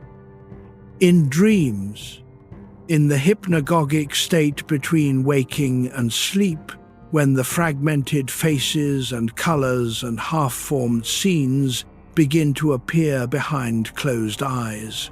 In the intuitions that arrive as spatial feelings rather than propositions. In the metaphors we cannot help using when we try to describe inner experience, we feel up or down. We are under pressure. We carry a weight. We see the pressure. Answer. We translate inner experience into spatial, visual terms because the psyche thinks in space and image before it thinks in language. Carl Jung understood this. He made it central to his method. When working with a patient's dream, Jung did not impose a predetermined symbol dictionary. He did not say, "This symbol means this thing." He asked the dreamer to amplify, to bring everything they personally associated with the image, everything they knew of the symbol from myth and culture and history, everything that image brought to mind when they sat with it quietly. The image was not a code to be broken, it was a living thing to be engaged. Marie-Louise von Franz was perhaps the most gifted practitioner of this engagement. In her seminars at the Jung Institute in the 1960s and 1970s, she would take a single dream image and spend hours with it, bringing parallels from alchemy, from world mythology, from literature, from art, until the image itself began to reveal its full range of meaning. Not one meaning, a field of meanings, a resonance. She described this as circumambulation, walking around the image, examining it from every angle, allowing its multiple layers to become gradually visible, not forcing a conclusion, not declaring an interpretation, staying with the image until it spoke. This is a fundamentally different relationship to knowledge than the one we are trained in. In our ordinary conscious life, we are rewarded for efficiency, seeing quickly, deciding quickly, moving quickly. The mind that sits with an image for hours, examining it from multiple angles, not settling on a conclusion, this mind looks from the outside like a mind that is wasting time. It is not. It is doing the kind of thinking the fourth level requires. Immanuel Kant, in the Critic of Pure Reason, written in Königsberg in 1781, distinguished between the understanding, which produces concepts and categories, and the imagination, which produces the schematism, the way abstract concepts are given concrete, intuitive form.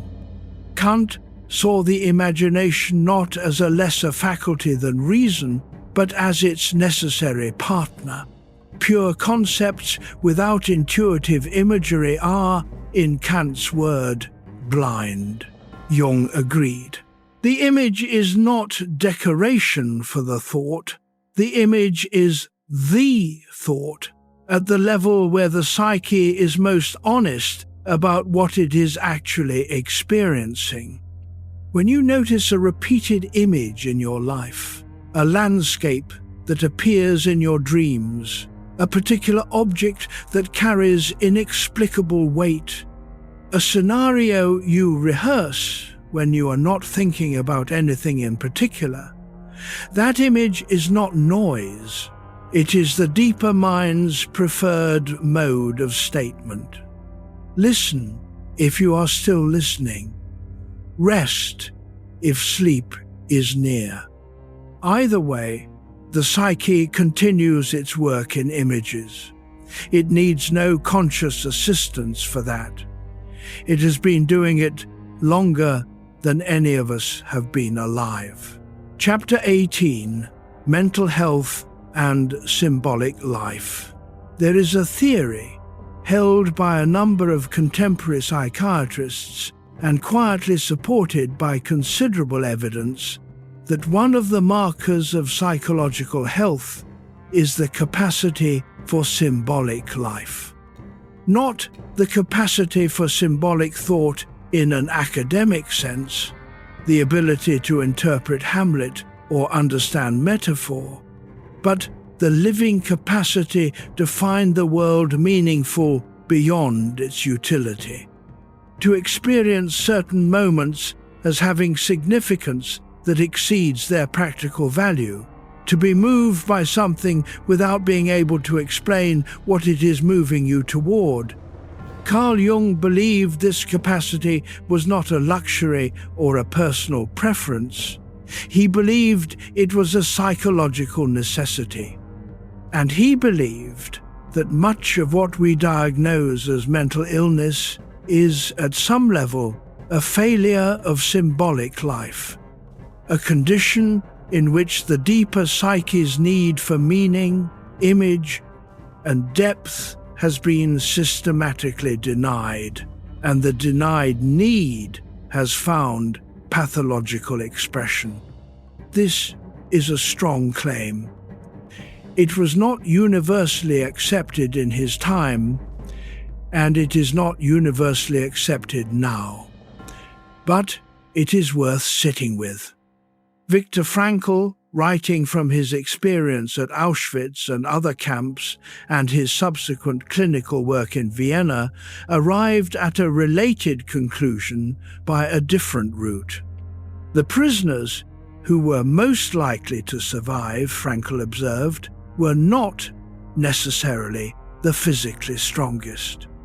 They were often the ones who had a reason, a person to return to, a work to complete, a meaning to pursue.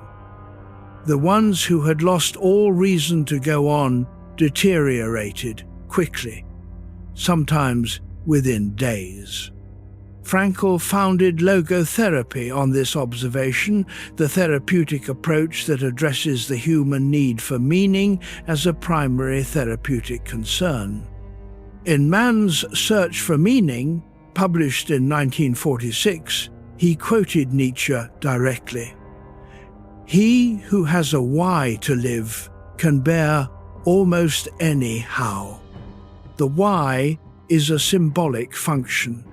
It is the capacity to locate the present moment within a larger narrative that has weight, direction, and value. It is the ability to see your own suffering as part of something, not meaningless noise, but signal in a story. Jung's clinical work consistently encountered people in whom this capacity had failed or atrophied. People who could function, who could execute the tasks of ordinary life with competence, but who experienced a pervasive flatness, a feeling that nothing quite mattered, a disconnection from the deeper levels of their own psyche. He did not always treat this with analysis. Sometimes he prescribed painting, or active imagination, or simple attention to dreams. not as distractions, but as ways of reactivating the symbolic function, giving the deeper mind a surface to work on, an image to offer. Marion Woodman, a Canadian Jungian analyst who worked extensively with the relationship between the body and the psyche, wrote that the body is the first symbolic medium. Before we dream, we feel. Before we feel consciously, we hold things in the body, in posture, in breath, in the chronic patterns of muscular tension and release. The symbolic life, in Woodman's view, begins with learning to read the body's own language. The tightness that precedes a feeling you haven't named. The exhaustion that follows not physical exertion, but something less visible, a conversation that cost more than it appeared to. The unexpected tears at a piece of music that arrived at exactly the right moment. These are not interruptions in a well-managed life. They are the symbolic life trying to get through. Feel your body now, wherever it rests. The weight of it, the breath moving through it. This body is the oldest symbol you carry. It has been telling you things for as long as you have had it. Tonight, for a little while, you do not have to decode what it is saying. Just let it speak. And listen with whatever part of you hears before the words arrive. Chapter 19, 5th level, Archetypal Depth. You are now standing at the edge of something that does not belong to your personal history. The first 4 levels, ordinary consciousness, the day self, the personal unconscious, the shadow, were all, in different ways, yours. They were built from your life, your family, your childhood, your accumulation of experience and its residue. The 5th level is different. Carl Jung called it the collective unconscious, a layer of the psyche that is not personal but transpersonal, not built from your experience but inherited, shared at some structural level with every other human being who has ever lived. Not in content, not in the specific images, but in the patterns that the images instantiate. He called those patterns archetypes. The word comes from the Greek arche, meaning original or first, and typos, meaning form or impression. An archetype is an original pattern, a template that exists prior to any particular expression of it. Not the specific hero, but the hero pattern. Not the specific mother, but the mother pattern. Not the specific wise old man, but the form of wisdom that appears in old men across every culture that has left us stories.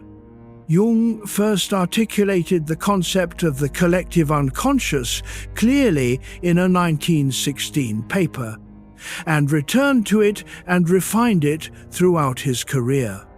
The clearest statement of it is in the Archetypes and the Collective Unconscious, a collection of essays published in the 1930s and 1940s. His argument was empirical, not mystical, though it has often been received as the latter. He observed across decades of clinical work that certain symbols and figures appeared in the dreams of patients who had no cultural access to the traditions those symbols came from. Medieval alchemical imagery appeared in the dreams of people who had never read a line of alchemy.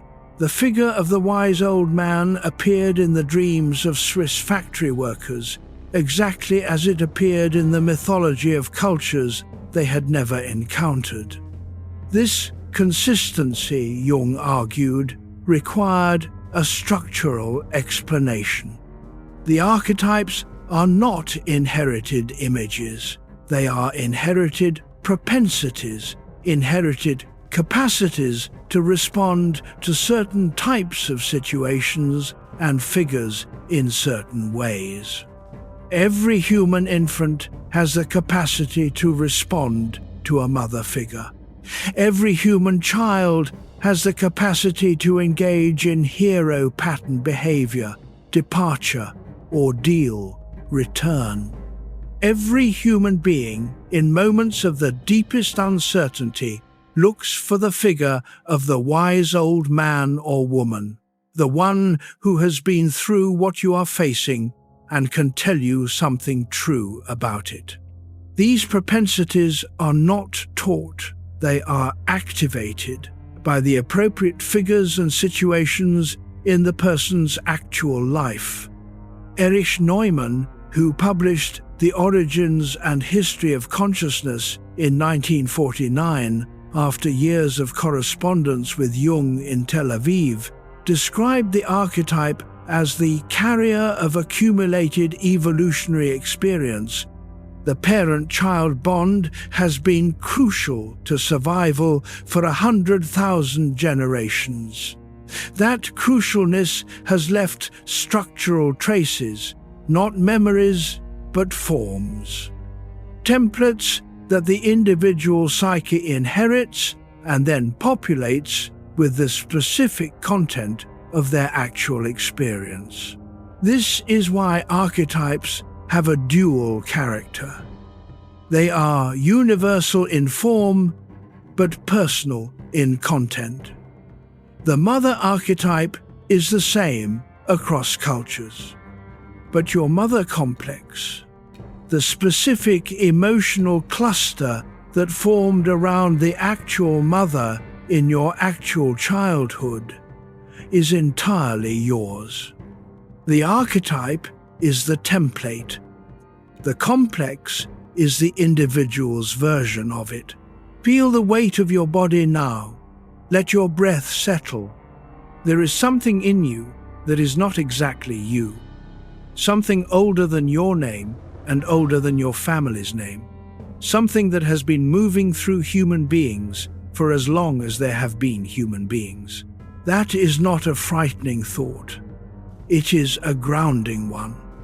You are not only your history, you are also your species. You are also the long, slow accumulation of what it means to be human, with all its difficulty and all its depth. The fifth level holds that inheritance, and tonight, at rest, you are closer to it than you are when you are managing the day. Chapter 20. Patterns older than the person. In 1928, a young German-Israeli scholar named Erich Neumann arrived in Zurich to continue his education. He had already studied philosophy at the University of Erlangen. He had read Freud. He was working his way toward Jung. He wrote to Jung. Eventually, he traveled to the Burg Holzli, then to Kusnacht, and the two men began a correspondence that lasted until Neumann's death in 1960. What Neumann brought to Jungian psychology was a systematic historical perspective. He asked, if the archetypes are real, and if they shape human psychological development, then shouldn't we be able to trace that development across the history of culture? Shouldn't the art and mythology of different eras reflect the stages of psychological development? Collectively, the way a child's artwork reflects the stages of individual development. The answer, he believed, was yes, and he wrote 1,000 pages to demonstrate it.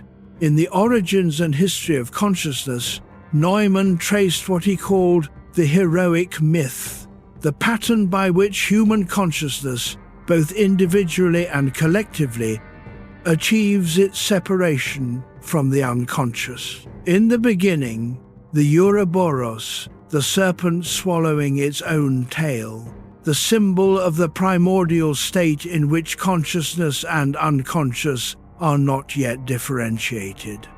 Then the Great Mother, the containing, nourishing, and devouring principle against which the hero must struggle to achieve independent existence.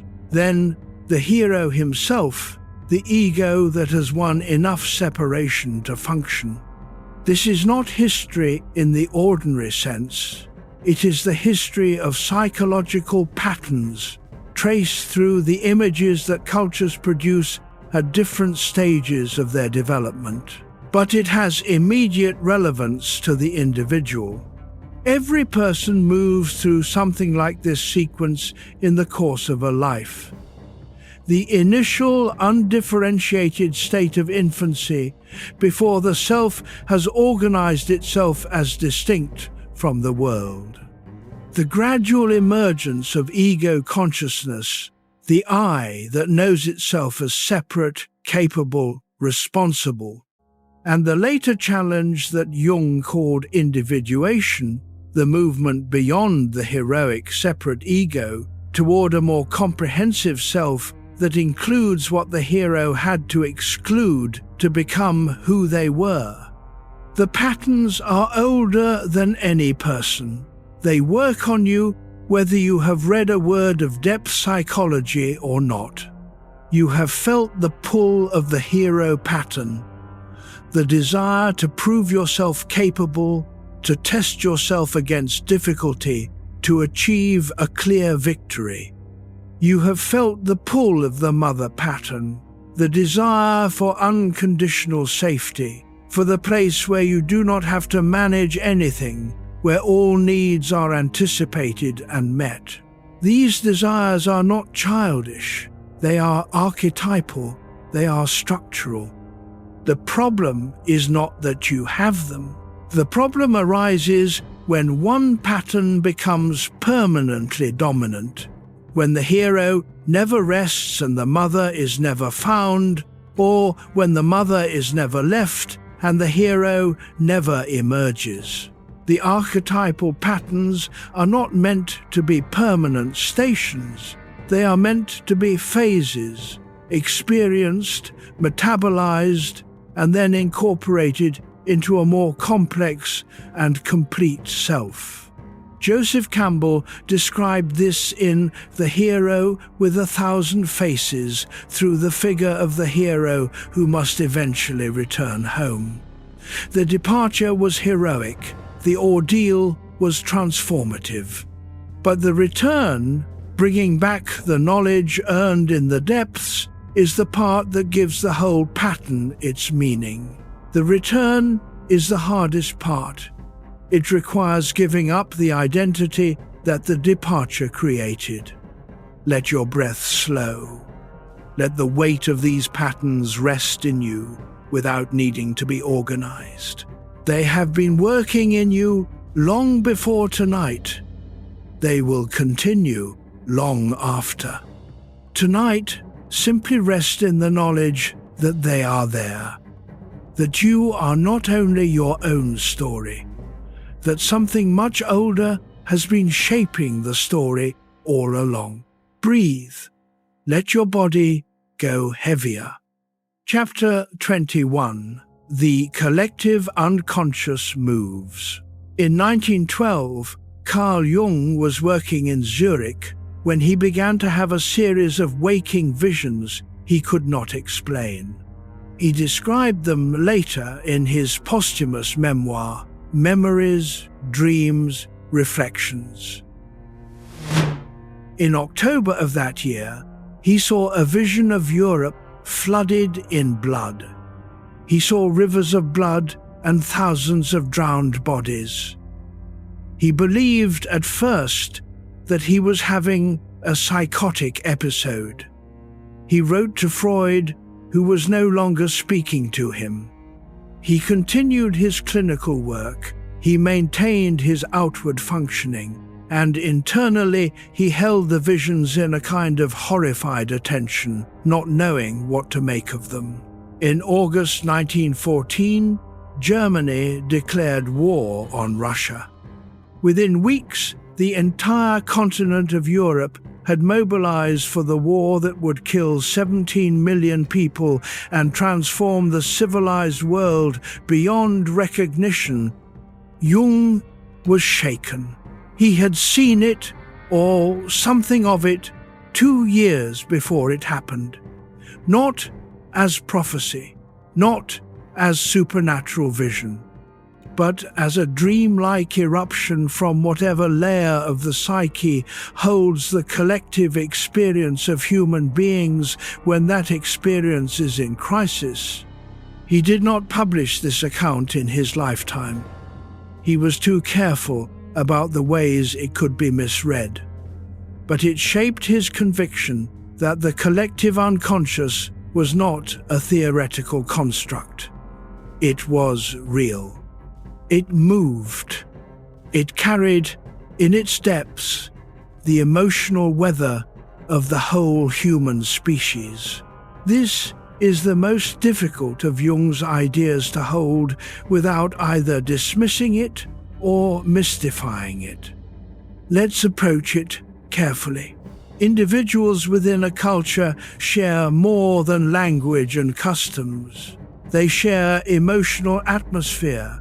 They live within the same stories about what is possible and what is forbidden.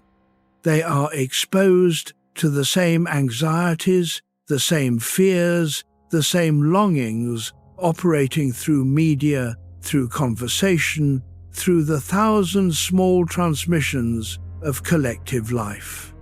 When a culture is in crisis, when the stories it lives by are failing, when the structures that provided meaning are collapsing, that crisis registers in the unconscious life of the individuals within it, often before it registers in their conscious understanding. This is not telepathy.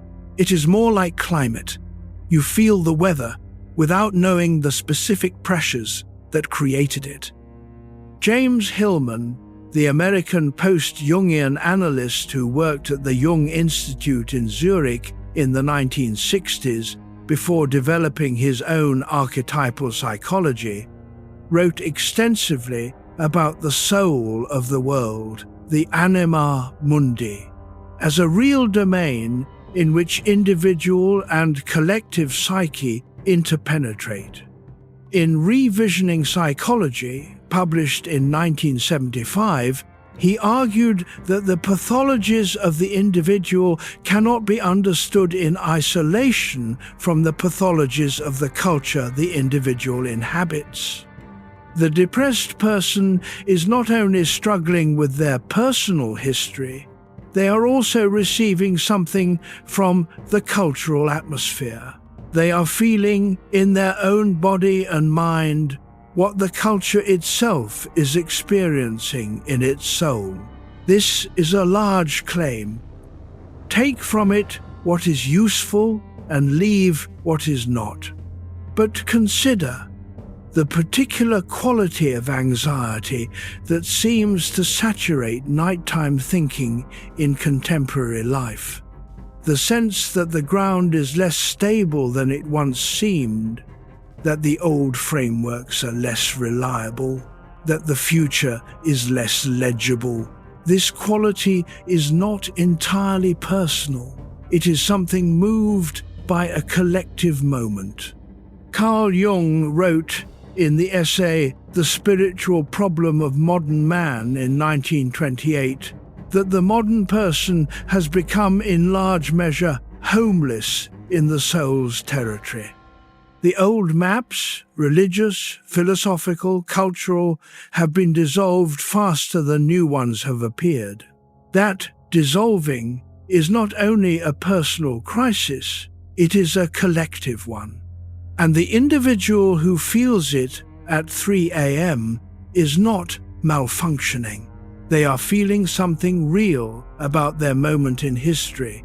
in their own nervous system, which is the only instrument they have for receiving that signal. You are not alone in what you feel in the dark.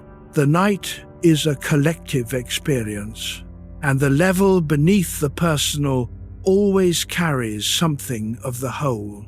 Chapter 22, The Child, the Mother, the Wise Old Voice. 3 figures appear in the dreams of human beings across cultures, across centuries, with remarkable consistency. The child, the mother, the wise old man, or woman. Carl Jung identified these as what he called the archetypes of the collective unconscious. Not because every culture calls them by these names, but because every culture produces them. They appear in the dreams of Swiss analysts and Guatemalan farmers, and Japanese schoolchildren, and elderly Indian women, and American teenagers who have never read a sentence of psychology. The child appears in dreams as a small, often vulnerable figure who nevertheless carries something of extraordinary value, something new, something that has not yet been lived. The child in dreams is not your actual childhood self. The child is the archetype of beginning, of potentiality, of the capacity for renewal that persists in the psyche regardless of how long the person has lived. Jung wrote about the child archetype in a 1940 essay, arguing that it represents the pre-conscious and the post-conscious nature of the human psyche, the condition before the ego formed and the condition after individuation, when the ego has been put in right relationship with the whole. The child arrives in dreams, often at moments of transition. When a life is about to change in a significant way, when something old is ending and something new has not yet declared itself, the child appears small, vulnerable, asking to be protected, carrying what the future has not yet opened.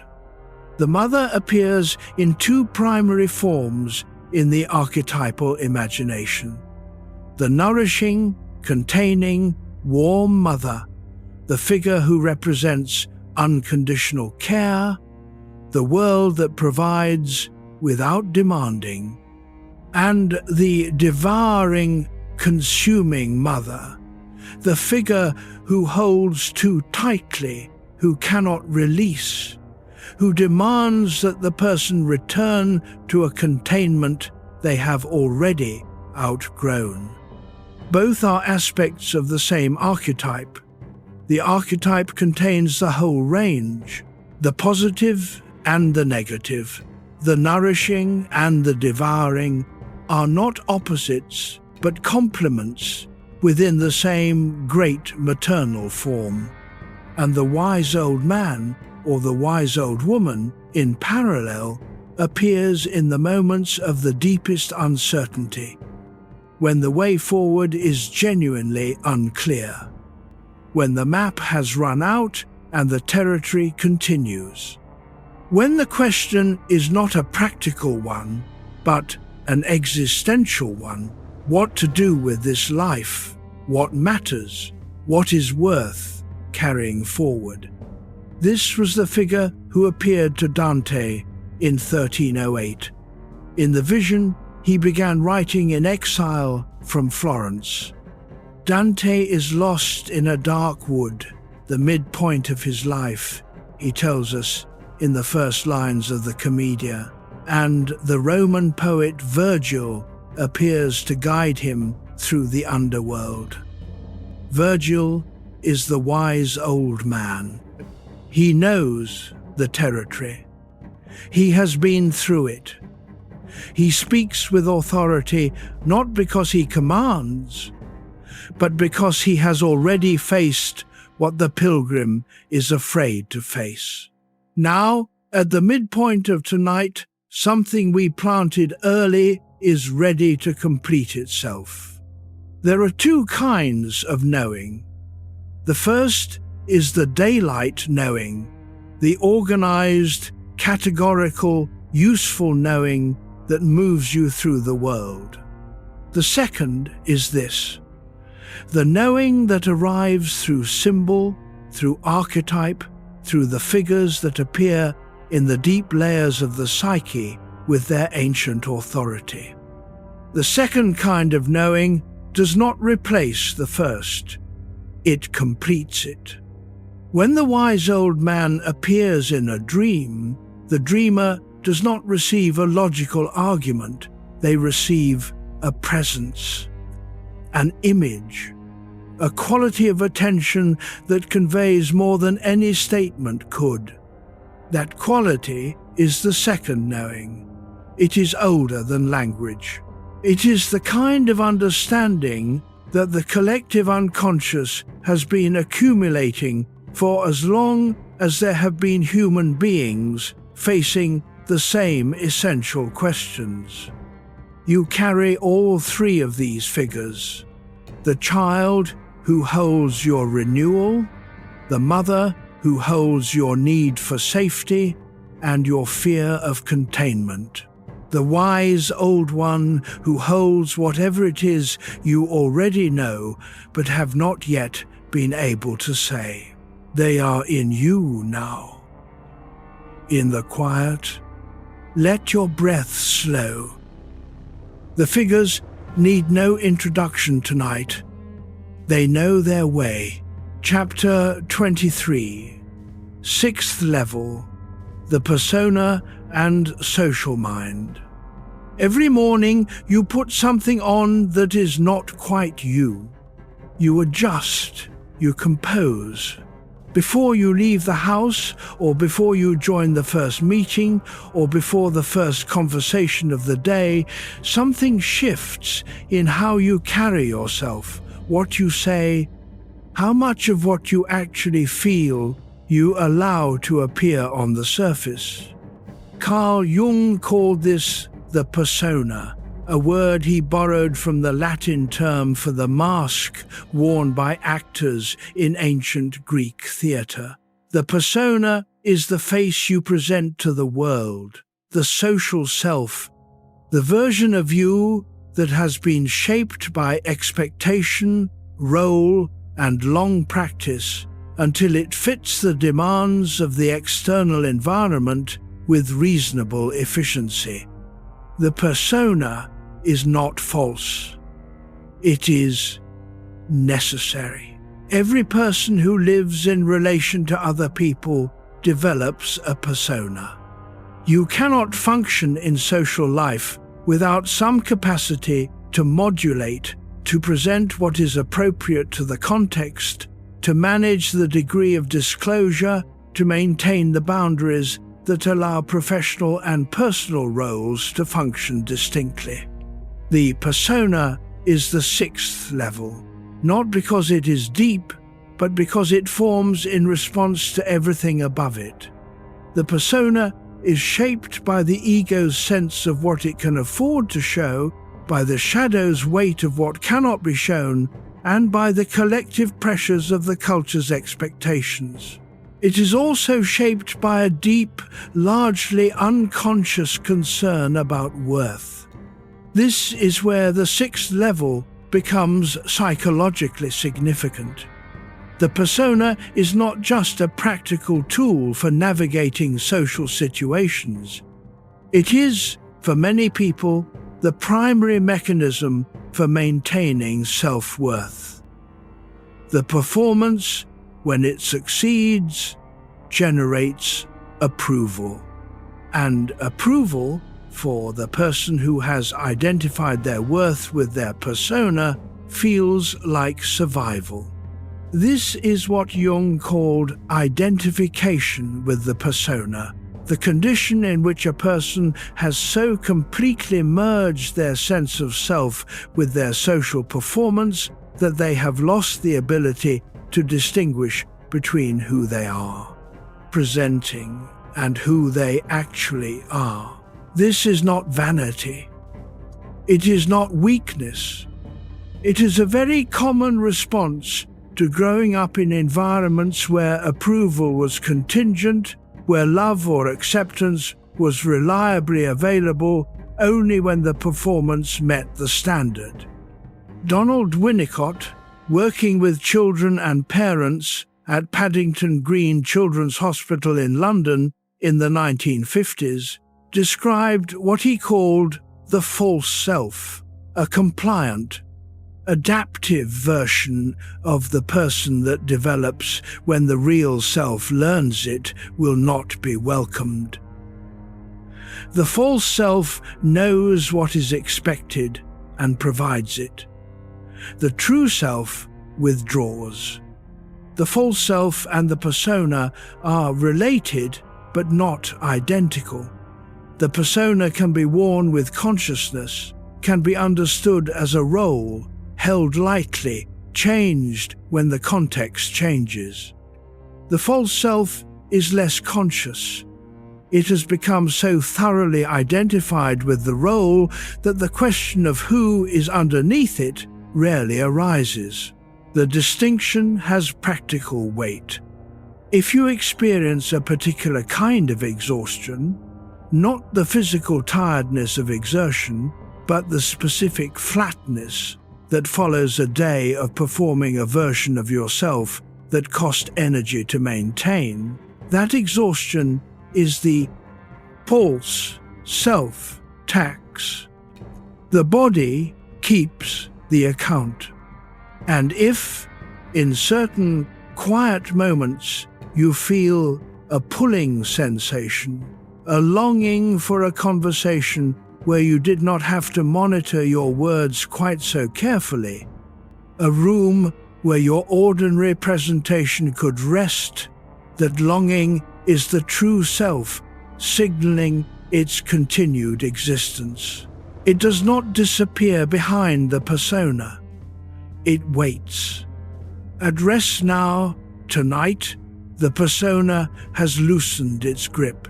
You are not performing for anyone. The mask is on the shelf for these hours. Whatever is beneath it, quieter, less polished, more honest, is what is present in this room right now. Breathe into that. Let your body soften a little more. You do not have to manage anything here. Chapter 24. The mask consciousness wears. The mask has a history longer than any individual's use of it. In the religious ceremonies of West Africa, in the ritual theatre of Japan, in the Dionysian festivals of ancient Greece, the mask was not a pretense. It was a sacred instrument.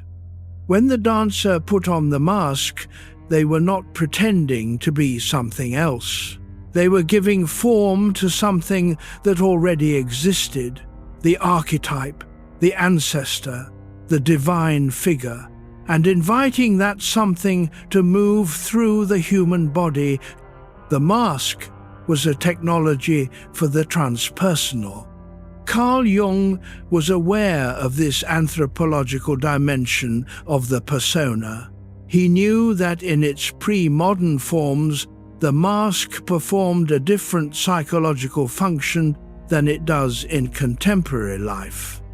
The ancestral mask was worn temporarily and for a specific ritual purpose, and then laid aside. The wearer knew what they were doing. They knew who they were before the ceremony and who they returned to after it. The modern persona operates differently, and the difference is what creates the psychological problem. In contemporary culture, the persona is largely permanent and invisible.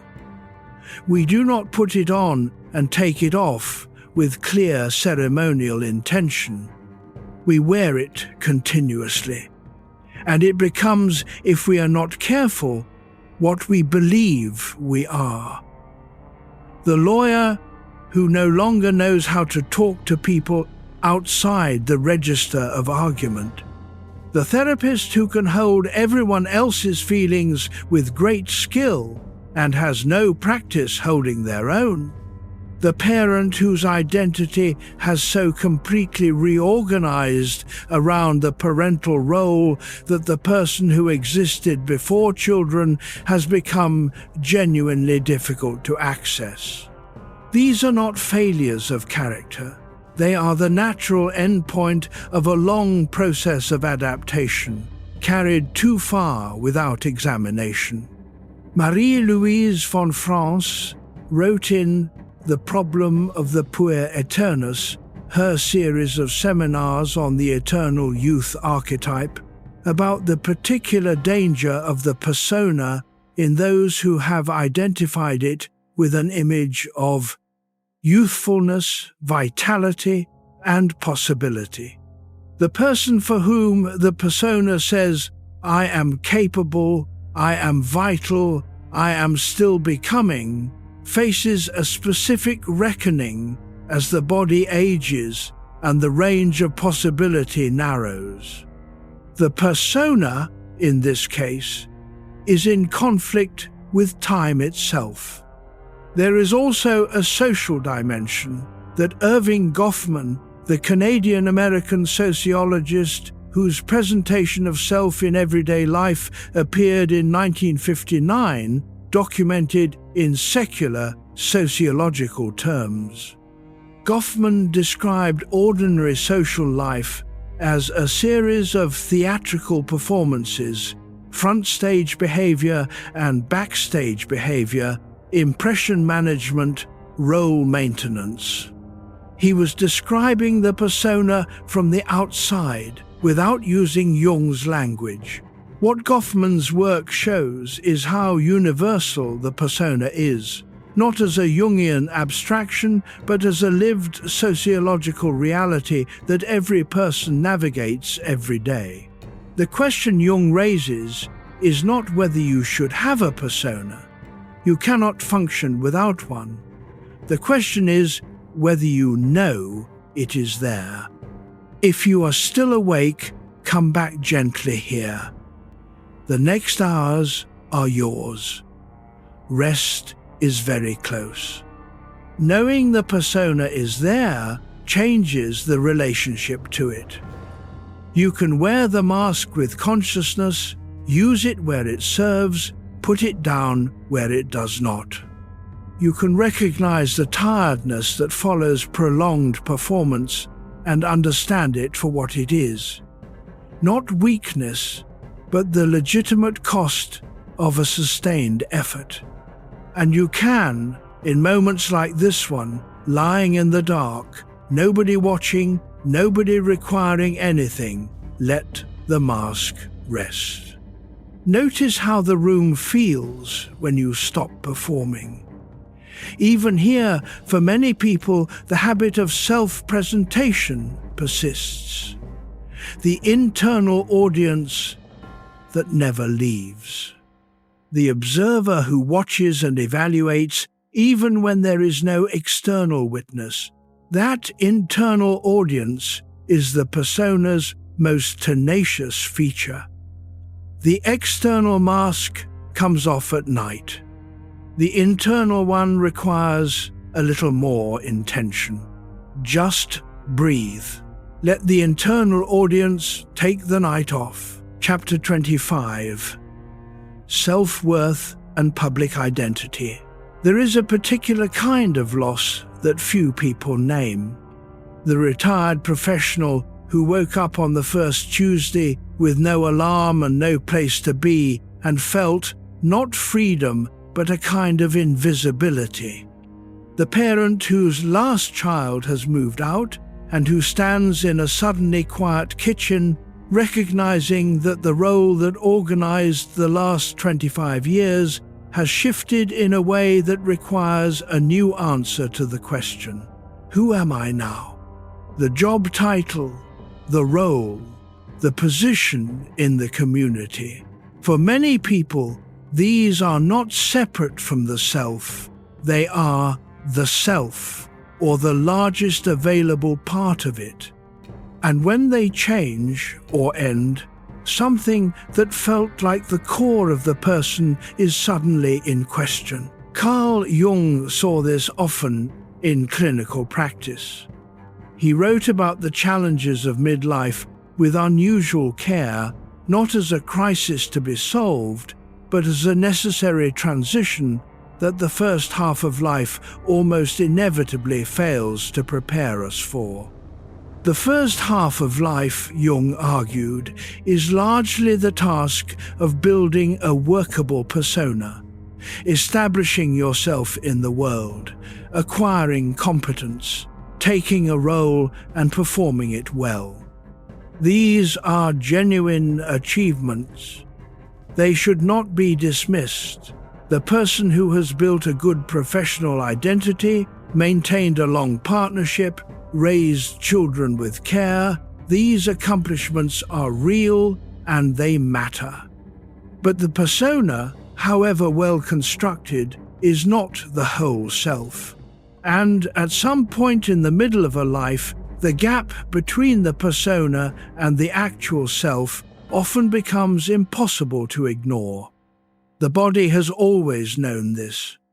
Your body has carried the gap for a long time.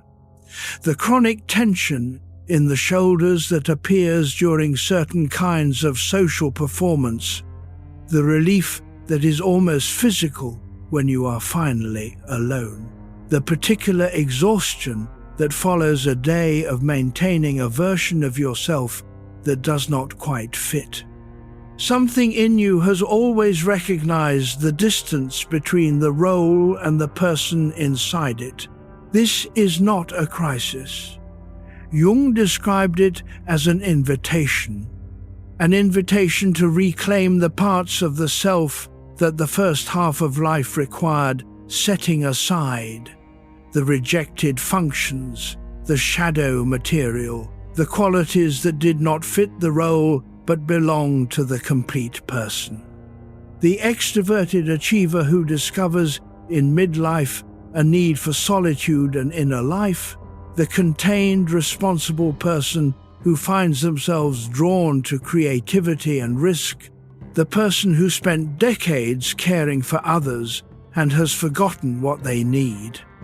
These are not signs of breakdown, they are signs of the psyche's continuing drive toward wholeness.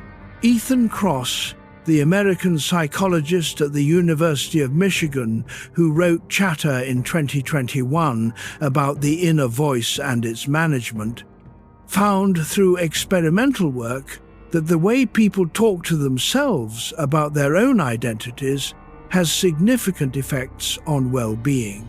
Referring to yourself in the third person during moments of self-reflection, using your own name, as if speaking about another person, creates a slight but measurable distance from the emotional content that allows for more accurate self-assessment. The technique is small, the insight behind it is large. We are not identical with our self-concepts. The story we tell about who we are is not the same as who we are. There is always more.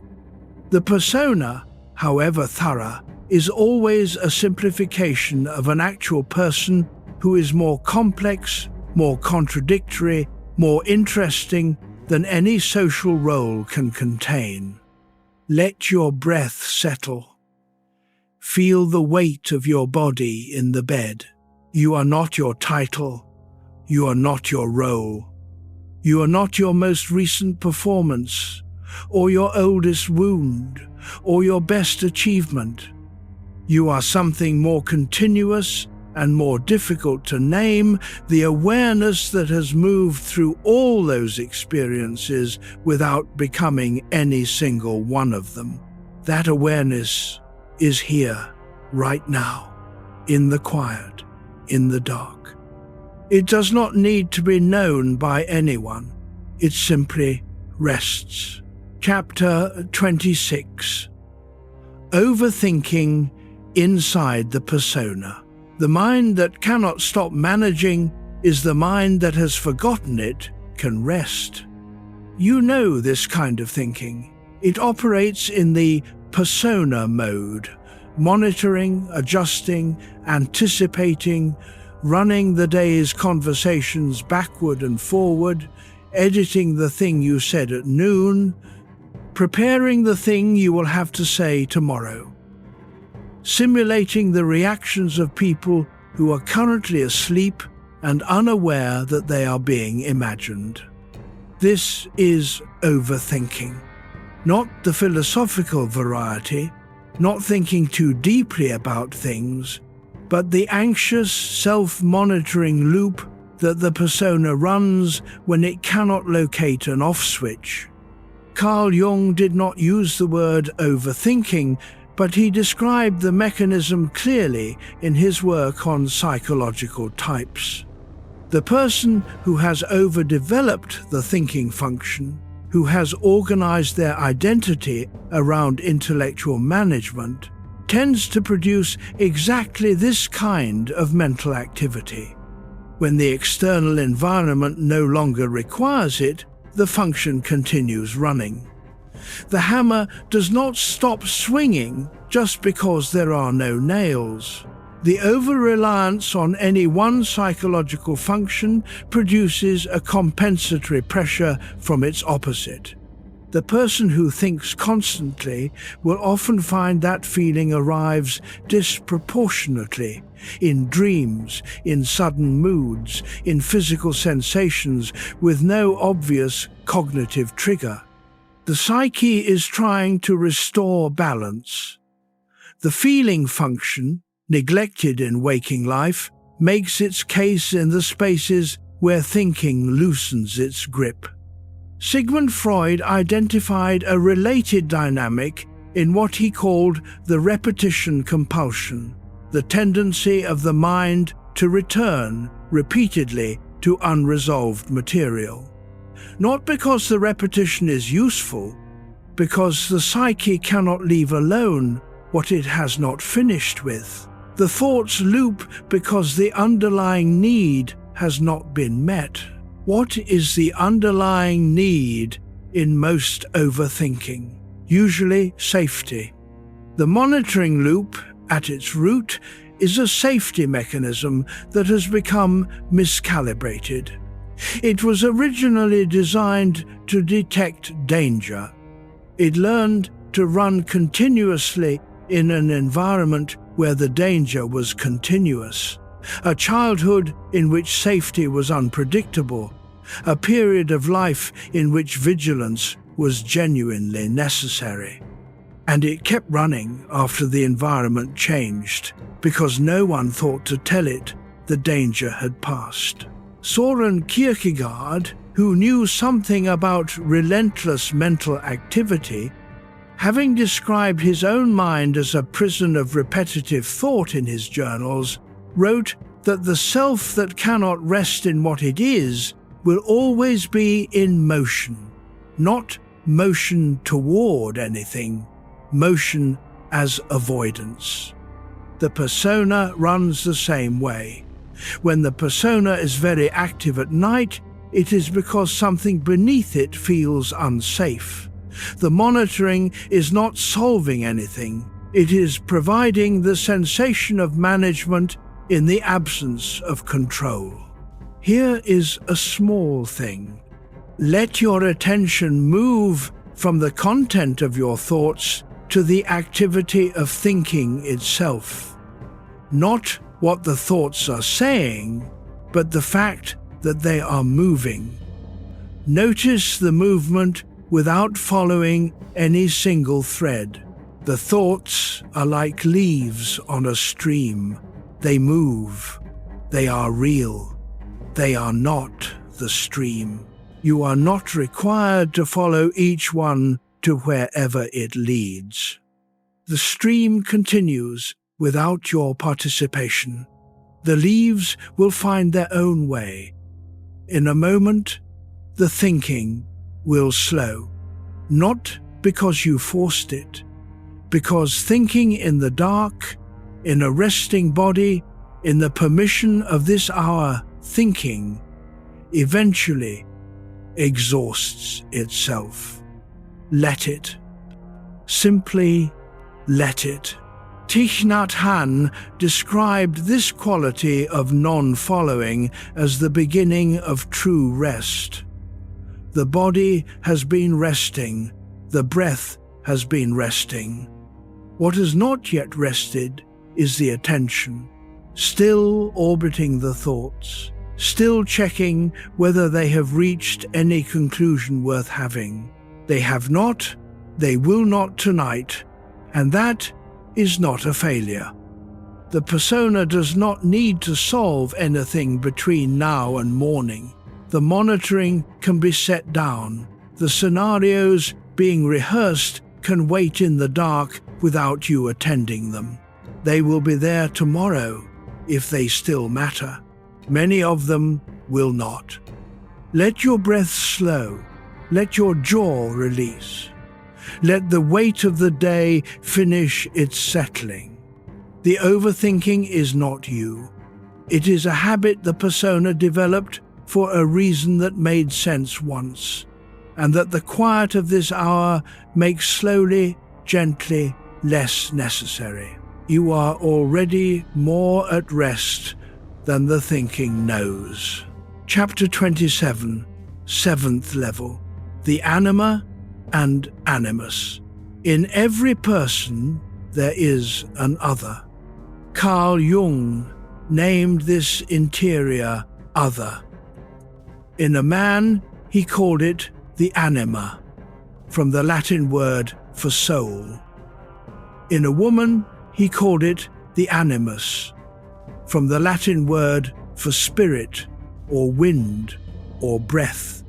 Together, these two figures constitute what Jung described as the syzygy, the paired, contrasexual element of the psyche that every person carries but rarely fully recognizes. The concept is one of the most complex and contested in Jungian psychology. It has been criticized, extended, revised, and partially abandoned by later analysts who found that the strict gender binary of Jung's original formulation was too rigid. James Hillman, working at the Jung Institute in Zurich in the 1960s, and then developing his own archetypal approach, argued that the anima and animus are better understood not as gendered opposites, but as the soul image in each person, the inner figure through which the psyche images its own depth. But the core observation holds, regardless of how the terminology is updated. There is, in every person, an inner figure that represents the qualities the ego has not claimed. Not because they are objectively absent, but because they were not culturally available to the person's gender identity, their family system, or their particular history. And this figure operates with considerable force on the person's inner life and relationships. For the man who grew up in an environment that associated emotional vulnerability with weakness, there is an inner woman, an anima figure, who carries that vulnerability.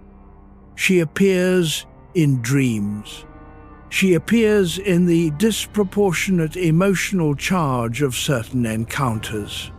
She appears in the attractions that seem to come from somewhere beyond rational choice, locating in real women the qualities of feeling and depth that the man has not developed in himself.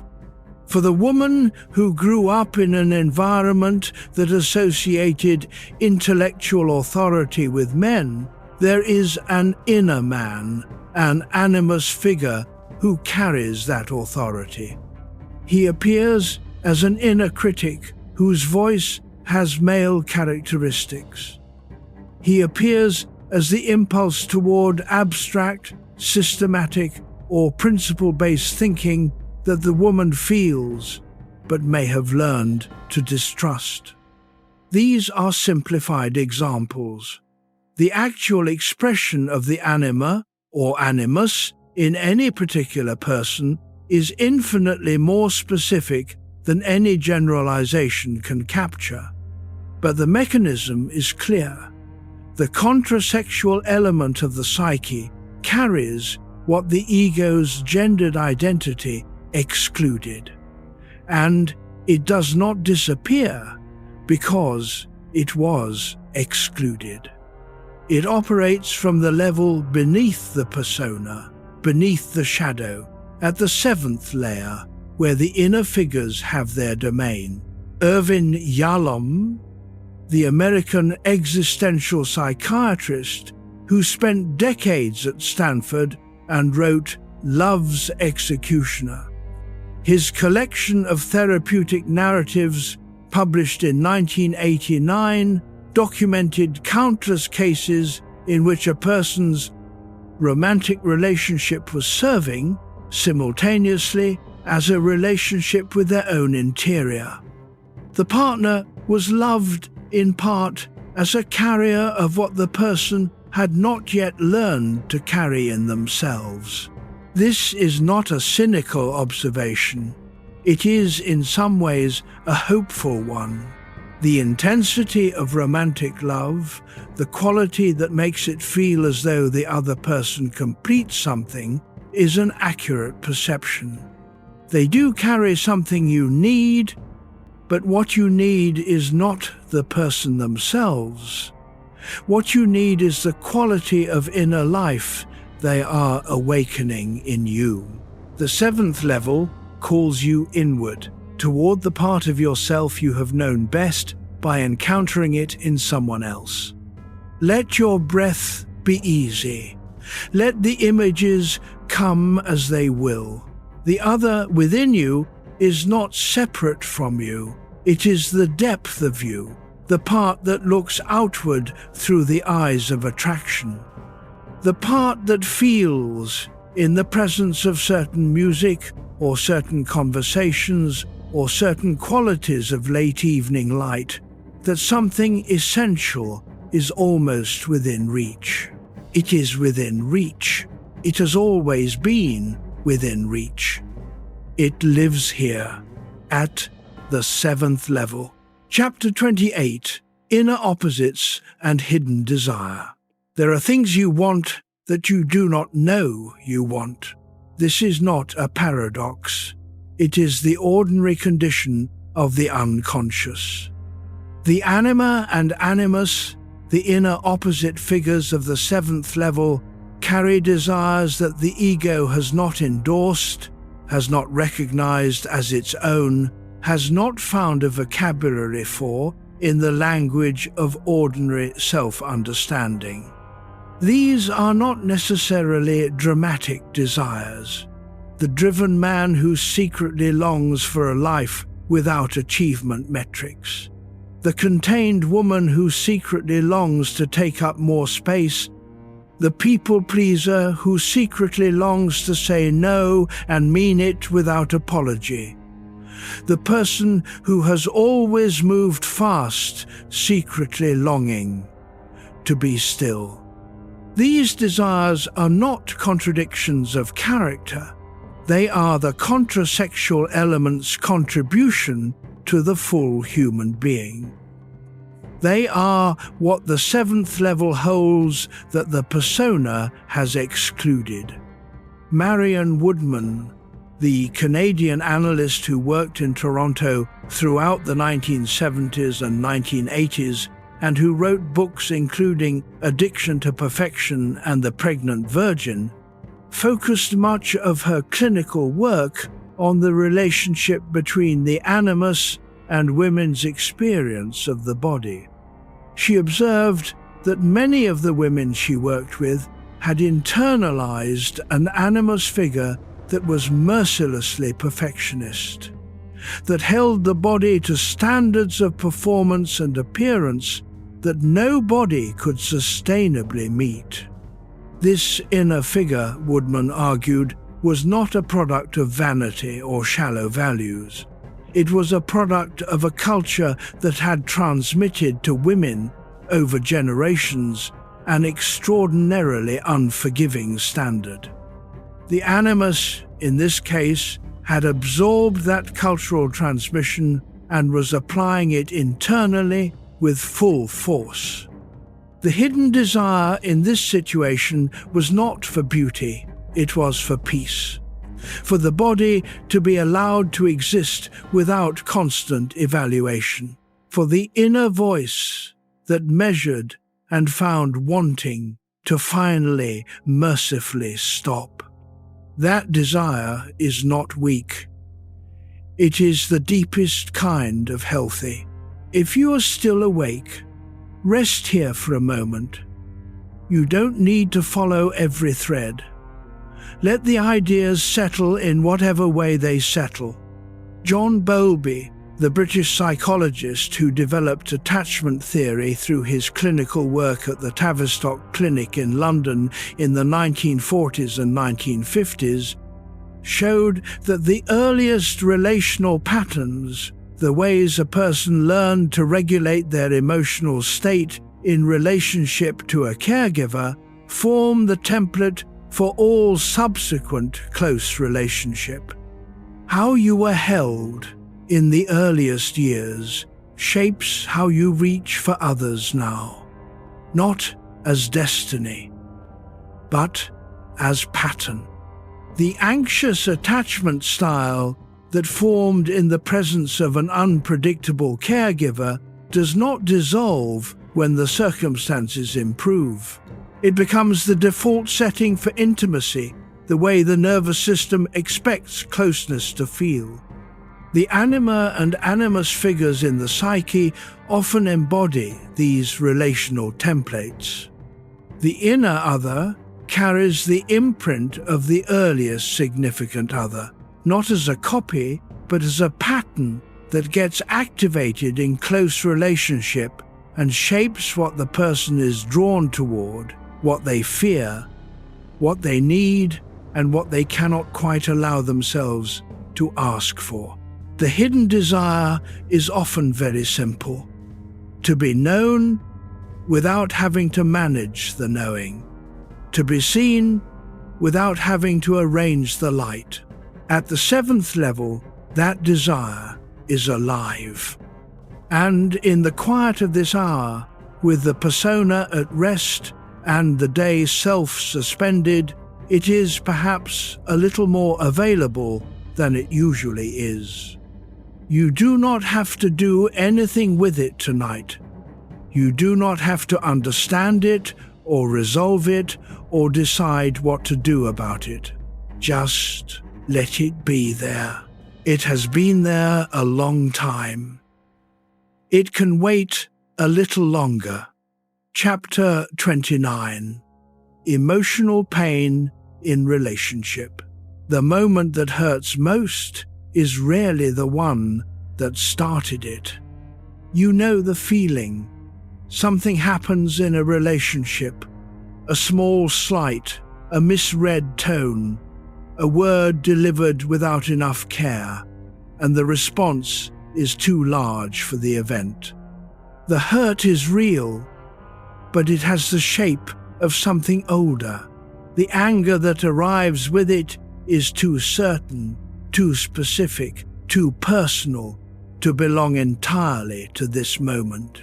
It belongs, in part, to the template. Carl Jung understood this in terms of the projection of the inner figures onto actual people. When the anima or animus is strongly constellated, when the interior other figure is active, charged, pressing against consciousness, the person in intimate relationship tends to project it onto the partner. The partner becomes, without their knowledge or consent, the carrier of the interior drama. This is not manipulation. It is not even a choice. It is what the unconscious does when it cannot find another route to expression. The partner who triggers in you the particular quality of hurt that feels ancient, who knows how to land in the exact soft place, the original wound, is not necessarily cruel. They may have found, without intending to, the precise frequency that the unhealed part of you responds to. And the hurt they activate is real. Even if its roots are older than them, even if you would feel it with different triggering, with someone else. Bessel van der Kolk's work in The Body Keeps the Score documents what happens to the body in these moments. The nervous system does not distinguish clearly between present threat and remembered threat. When the right trigger appears, the same biological response that protected the child in the original wound fires again. The cortisol, the adrenaline, the narrowing of perception, the loss of access to the prefrontal cortex that normally allows for nuance and reflection. In the grip of a triggered emotional response, you are not processing the present, you are reliving the past at a biological level. This is not weakness, it is the body keeping its account. John Bowlby showed that the attachment system is not rational. It does not operate by conscious evaluation. It activates in response to patterns, to the felt sense of closeness or distance, safety or threat in the relationship field. And it activates very quickly, far faster than reflective thought. The pause between trigger and response, the small interval in which choice is possible, requires practice, not heroic self-mastery. Just the slow accumulation of small moments in which you notice the trigger before it moved through you completely. Marion Woodman wrote about this with great tenderness. She described the psyche in relationship as two people who are simultaneously meeting each other and meeting their own interior histories. In the best case, these two encounters illuminate each other. In the hardest case, they obscure each other. The interior drama playing so loud that the actual other person can barely be heard. The path through is not to stop feeling. The path through is to develop enough inner relationship with your own anima or animus, enough familiarity with the interior other, that you can begin to distinguish between the actual partner and the inner figure you are, overlaying them with. This is slow work. It requires the kind of attention that is very difficult to sustain during the day. But in the quiet, at rest, with the performance requirements of ordinary life suspended, in exactly this kind of hour, something in the interior becomes slightly more visible. Let the weight of the body go heavy. Let the breath move on its own. Whatever pain belongs to the past, let it rest tonight. Not because it doesn't matter, because it has been working hard for a long time, and so have you. Chapter 30, 8th level, the self beyond ego. Now we arrive at the center that Jung spent his life trying to describe. Not the center of the ego, that small, bright, necessary focal point of ordinary consciousness. The other center, the one the ego circles around without, for most of a life, quite knowing it is doing so. Carl Jung called it the self, capitalized, to distinguish it from the ordinary self, the ego self, the biographical self, the self with a name and a history. The self with the capital letter is something larger, something that includes the ego and everything the ego has refused and everything the ego has not yet reached. He arrived at this concept slowly, through decades of clinical work and personal investigation, including the years of active imagination and dream work that produced the Red Book, which he began in 1913 and never fully completed, which his family kept in a bank vault in Basel and refused to publish for decades after his death. The Red Book was finally published in 2009, 48 years after Jung's death. It is an extraordinary document, part art, part vision, part dialogue, with interior figures that Jung encountered in states of deep imaginal engagement. In those dialogues, he was working his way through a kind of personal empiricism toward the concept that his theoretical writing would later articulate. The self, in Jung's mature understanding, is the totality of the psyche, not only the conscious ego, not only the personal unconscious and its complexes, not only the shadow and the persona and the anima and animus. All of these, plus the archetypal depths of the collective unconscious, plus something that organizes them, a central organizing principle that the ego did not create and cannot fully comprehend. He compared it, carefully and with full awareness of the risks of the comparison, to the God image in religious experience.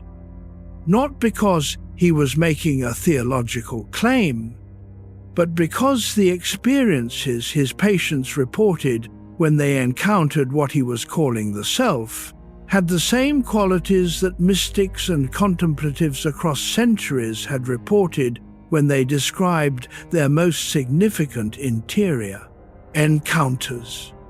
A sense of tremendous depth, a paradoxical combination of smallness and expansion, the feeling of having arrived somewhere that was simultaneously completely unknown and somehow remembered. Meister Eckhart, the 14th century Dominican mystic whom Jung read as a young man, wrote of the Godhead as the ground of the soul, not a being separate from the human, but the deepest stratum of what the human already is. Jung found this resonant, not as theology, but as phenomenology, as a description of an inner experience that could be empirically examined. The self is not accessible by direct approach. It cannot be grasped by the ego, precisely because the ego is part of what it transcends. What is possible is what Jung called the ego-self axis, a living relationship between the small center and the large one, in which the ego remains oriented towards something beyond its own agenda. The person who has developed this relationship, who has some conscious awareness of the self as an organizing principle beyond the ego, behaves differently than the person who has not. Not necessarily more dramatically or more visibly, but with a kind of steadiness that is not entirely dependent on external circumstances. A quality of being rooted in something that the ordinary vicissitudes of life cannot fully uproot. The third thing we have been moving toward all night beyond the two kinds of knowing, beyond the personal and the collective, is this: the self is not a concept to understand. It is a reality to be in relationship with, and it is here, now, in the depths beneath everything we have discussed tonight. You have always been closer to it than you knew. Breathe. Let the body go entirely heavy. The mind does not need to hold anything now. Chapter 31, Individuation and Psychic Wholeness. The process Jung called individuation is not self-improvement.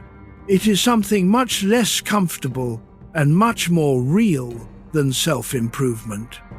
Self-improvement, in the contemporary sense, assumes that there is an ideal version of you that you are working toward: a better diet, a more productive morning, a cleaner emotional life. More resilience, more discipline, more capacity to perform the roles that matter. The end point is a superior version of the persona. Individuation is not that. Individuation, in Jung's precise definition, is the process by which a person becomes what they actually are, not what their parents needed them to be, not what their culture rewarded, not what their ego decided was admirable, but the specific, irreducible, complex, contradictory person they actually are in their deepest nature. This process requires integrating the shadow. It requires developing the inferior function. It requires withdrawing projections from other people and accepting the qualities back as parts of oneself. It requires, in short, a significant expansion of consciousness beyond the ego's preferred boundaries. It is not pleasant. Jung was honest about this. He described individuation as a process that often begins with what looks like defeat or dissolution, the collapse of the persona, the failure of the plan, the point at which the ego's managed version of a life proves insufficient and something else is required. The person in midlife crisis, in Jungian terms, is often at the threshold of individuation. The person whose marriage has ended and who is trying to understand who they are now. The person who achieved what they aimed for and found it hollow. The person whose body has finally said no to what the mind was insisting it could manage. These are not failures. They are the psyche's invitations. Edward Edinger, in Ego and Archetype, described individuation as the discovery that you are not the author of your own life, or not only the author. Something else has been writing it alongside you. Something that knew the places you most needed to visit, even when the ego had no intention of going there. This is what Plotinus, the 3rd century Neoplatonist philosopher who wrote his Enneads in Rome between 253 and 270 CE, described as the soul's return to its source. Plotinus had a theory of levels of being: the one, the intellect, the soul, that, in certain respects, prefigures Jung's layered model of the psyche. The soul, for Plotinus, is not static. It is engaged in a continuous movement, downward into matter and individual existence, upward toward reunion with its source. Jung found ancient precedents for individuation everywhere he looked. In the alchemical tradition, the medieval and Renaissance practice that he reinterpreted as a symbolic psychology projected outward onto matter. In Gnostic literature, in the mysticism of Eckhart and the poets of Sufism, in the hero's return of Joseph Campbell's mythological surveys. The pattern was universal because the human need is universal. Every person at some point is called to become more than the role, more than the performance, more than the persona's curated version of who they are. The call is not always dramatic. Often it is quiet. It arrives as a dissatisfaction that will not respond to the usual remedies. A question that returns at odd hours, in the gaps between tasks, in the moments before sleep when the day's agenda has been discharged and something else moves in the space that remains. What is it for? What is actually important? Who am I when no one is watching and nothing is required? These are individuating questions. Let your breath move slowly. You do not have to answer them tonight. They are content to wait. But they are here. They have been here. And the part of you that recognizes them is already, in its own quiet way, engaged in the process they belong to. Feel the weight of your body, the simple facticity of being here, being this, being the specific, irreplaceable, complicated person who is lying in this bed on this night. That is not nothing. That is everything. Chapter 32. Why Consciousness Must Grow. The map we have been walking tonight is not a fixed map. It is a map of a living system, one that changes over time, that grows, that responds to what life brings. The 8 levels of the psyche are not 8 sealed rooms in a permanent structure. They are more like geological strata in a landscape that continues to shift, that continues to be formed by the pressures of time and experience and the deep interior forces that Jungian psychology spent a century trying to name. Consciousness must grow. This was one of Jung's firmest convictions. Not because growth is a virtue in itself, not because bigger is better, but because the psyche has a directional tendency, what Jung called entelechy, borrowing a term from Aristotle, a tendency toward the fulfillment of its own nature, a movement not always comfortable and not always chosen toward the wholeness that the self represents. This is not a guarantee. People resist individuation. The psyche can be arrested at various levels, fixed in the persona stage, trapped in shadow projection, unable to move past the anima or animus into the territory of the self. The resistance is understandable. Psychological growth is costly.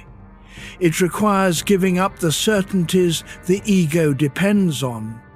It requires tolerating the disorientation of being in between who you were and who you are becoming. William James at Harvard wrote about what he called the will to believe, the psychological capacity to commit to a way of understanding the world even in the absence of certainty. This is related to what individuation requires, a willingness to stay in the process without knowing where it leads, a trust in the movement itself, in the absence of a clear destination.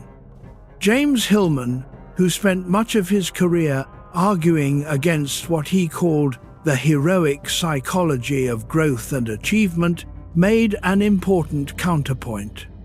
He suggested that the Psyche's movement is not always toward higher levels.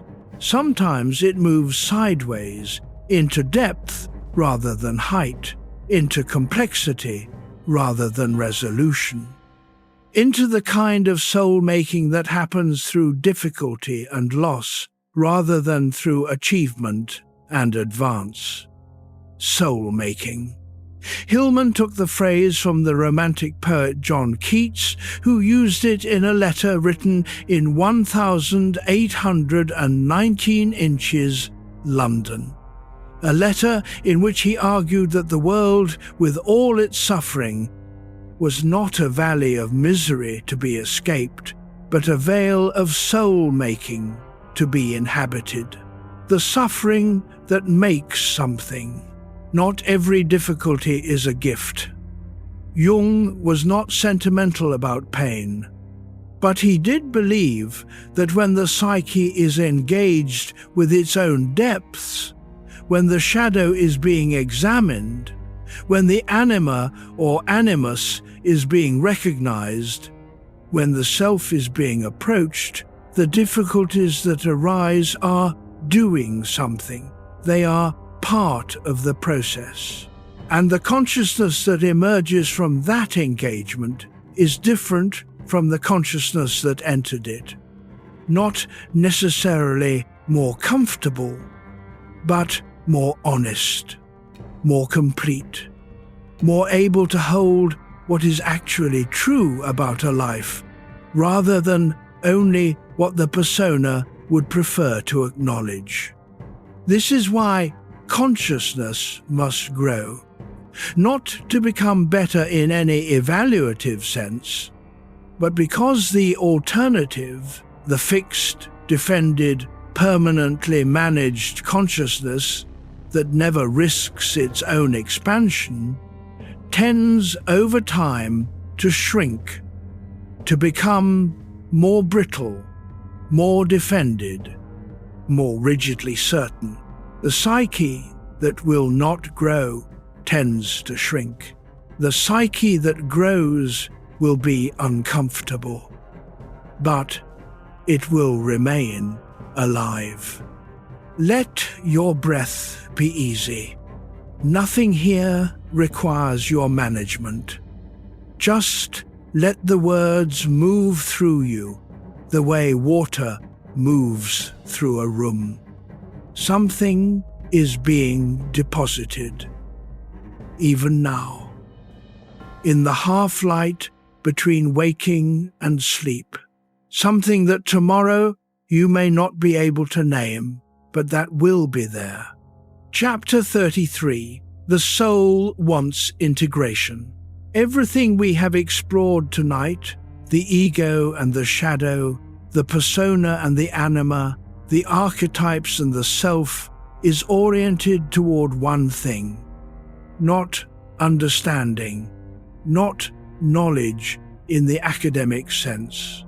Something more organic and more essential than that. Integration. The soul wants to be whole, not perfect, not resolved, not completed in some final, static sense, but whole, all of its parts in some relationship with each other, no part permanently exiled, no aspect of the self permanently forbidden from the house. This is what Jung meant when he talked about the transcendent function, a term he introduced in a 1916 essay and returned to throughout his career. The transcendent function is not something the ego does. It is something that happens when the ego enters into dialogue with the unconscious, when the conscious attitude and the unconscious compensation are held together long enough for something new to emerge between them. Not a synthesis that dissolves the tension. A third thing that could not have been predicted from either side. The Red Book is full of these third things. Jung's dialogues with interior figures, with Elijah, who became Philemon, with a young girl named Salome, with the dragon he fought in the underground passages of his own psyche, are records of the transcendent function operating in real time, of a consciousness willing to stay in the tension between what it knew and what it was encountering until something new appeared. Marie-Louise von Franz spent decades in her analytical practice facilitating this function. She believed it was more important than any specific interpretive insight. The insight could come later. What mattered first was the willingness to stay in relationship with the unconscious material, to not immediately translate it back into comfortable language, to not rush toward resolution, to allow the image to remain an image long enough for its full meaning to gradually appear. This requires patience. It requires the specific kind of stillness that is very difficult during the day but becomes possible at night. In the Islamic mystical tradition that Jung read and referenced, particularly in the Sufi poetry of Rumi and the philosophical writings of Ibn Arabi, who worked in Andalusia in the early 13th century, the soul is described as fundamentally oriented toward return. Not return to where it began in any literal sense, return to its source.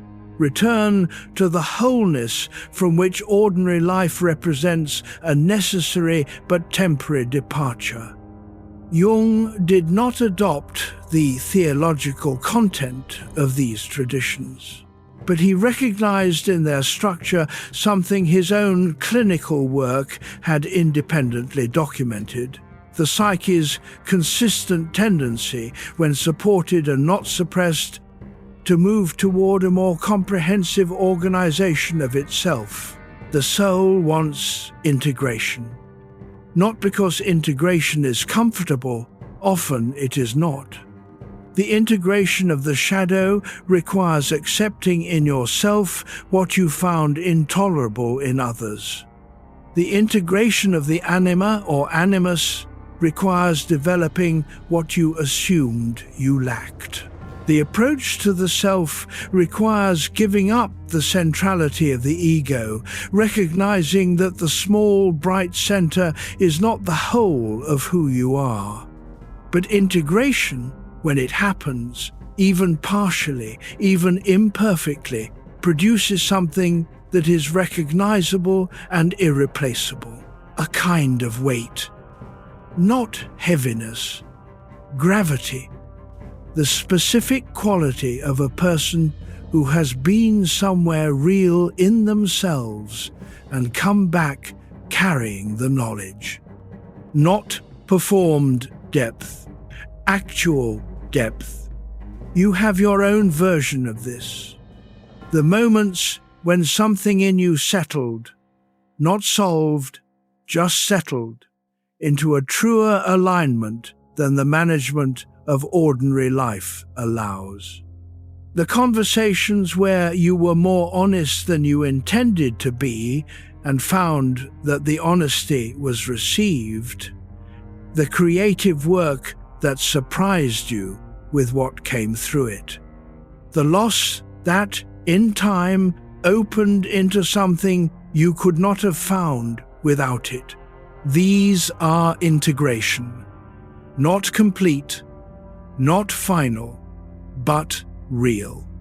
The soul is always working toward more of this, even now, even here, even in the dark, with no one watching, with nothing required. The soul works, and tonight it works in rest.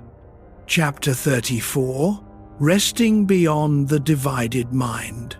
The mind that you know, the one you have been listening with tonight, is a divided mind. This is not a flaw. It is the structure of consciousness at the ego level. The ego knows itself, by contrast, by distinguishing what is I from what is not I, what is mine from what is other, what is known from what is unknown. Without these divisions, the ego cannot function. The divisions are the ego's way of being in the world, but beneath the divided mind, something else rests. Carl Jung described it in later essays as the unus mundus, the one world, a concept he borrowed from the alchemical tradition, specifically from the writings of Gerhard Dorn, a 16th century alchemist working in Germany.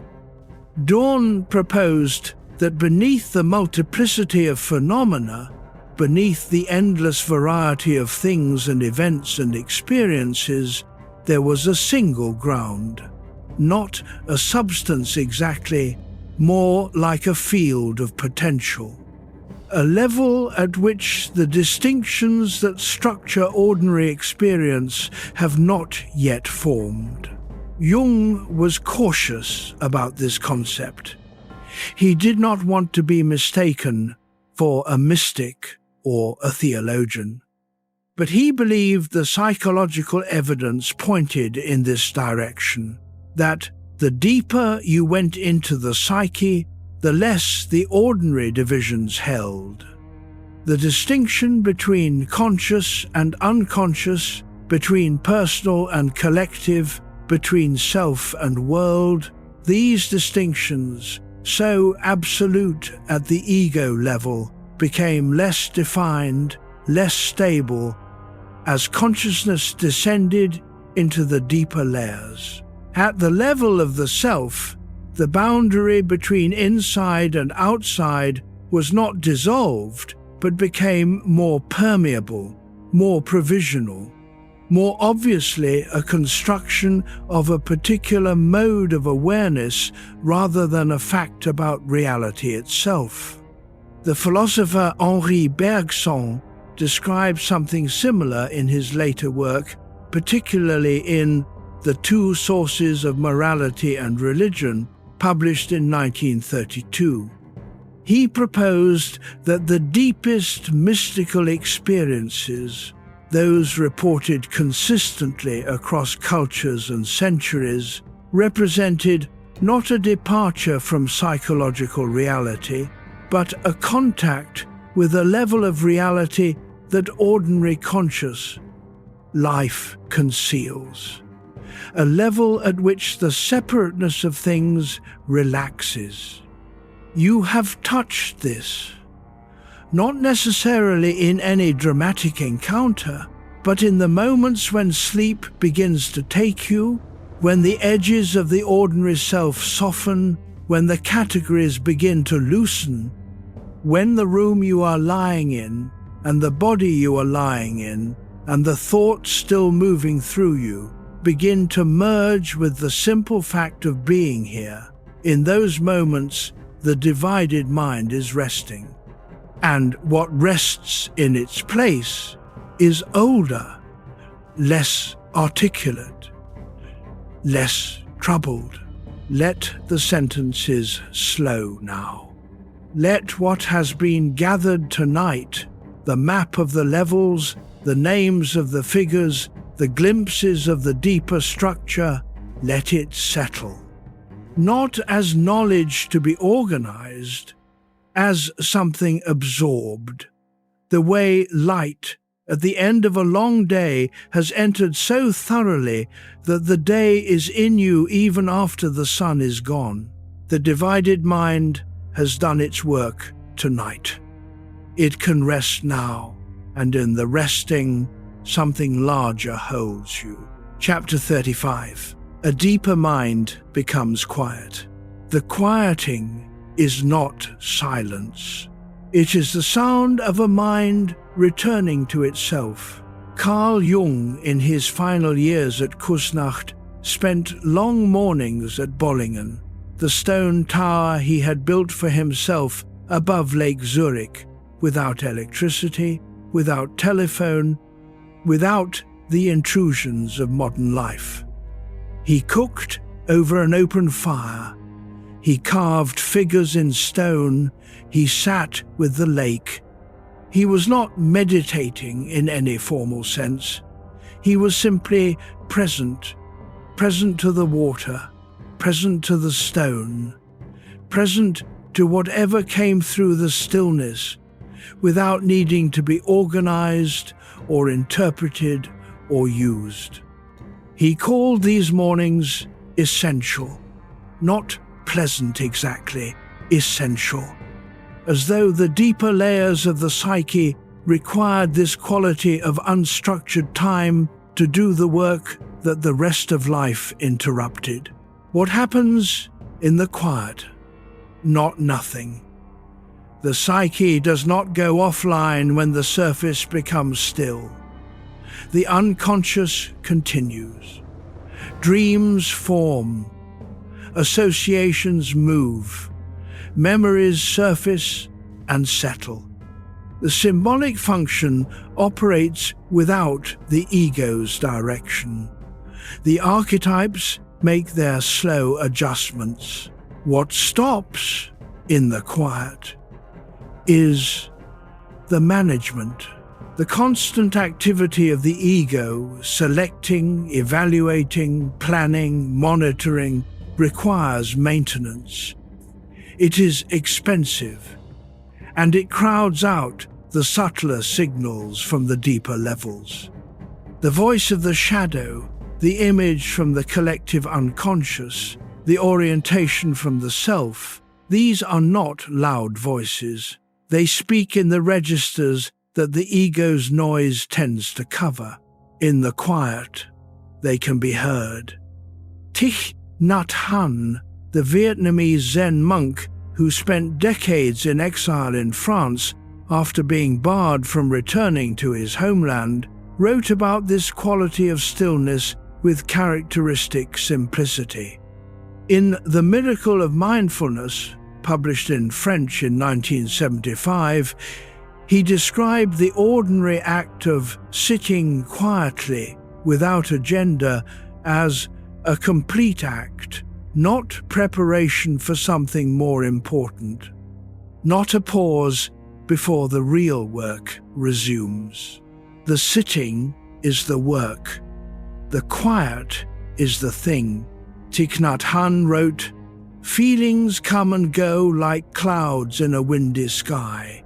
Conscious breathing is my anchor. Breathing, just breathing. The body doing what it has always known to do." The deeper mind does not need to be told how to become quiet. It becomes quiet when the surface stops demanding its constant attention. And tonight, it is becoming quiet. The chapters are behind you now. The map has been walked. You have been through the levels, from the bright surface of the ego down through the personal unconscious and the shadow, through the symbolic depths and the archetypal realm, past the persona and the inner figures, to the self that contains all of it. You have walked the whole map, and now the map dissolves. What remains is not a map. It is the territory itself, the actual interior of a resting mind, the specific quiet of this room, this body, this hour. Let your eyes be still behind their lids. Let your breath move without direction.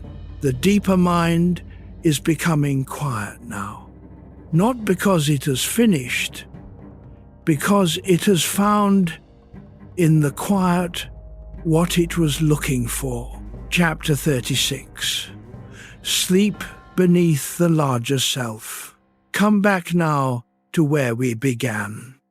A room, a house that has gone still, a body that knows how to rest, a mind that has been somewhere tonight, through the levels, through the layers, through the figures and the depths, and is now returning to the surface the way a diver returns, slowly, without rushing, letting the pressure equalize at each level.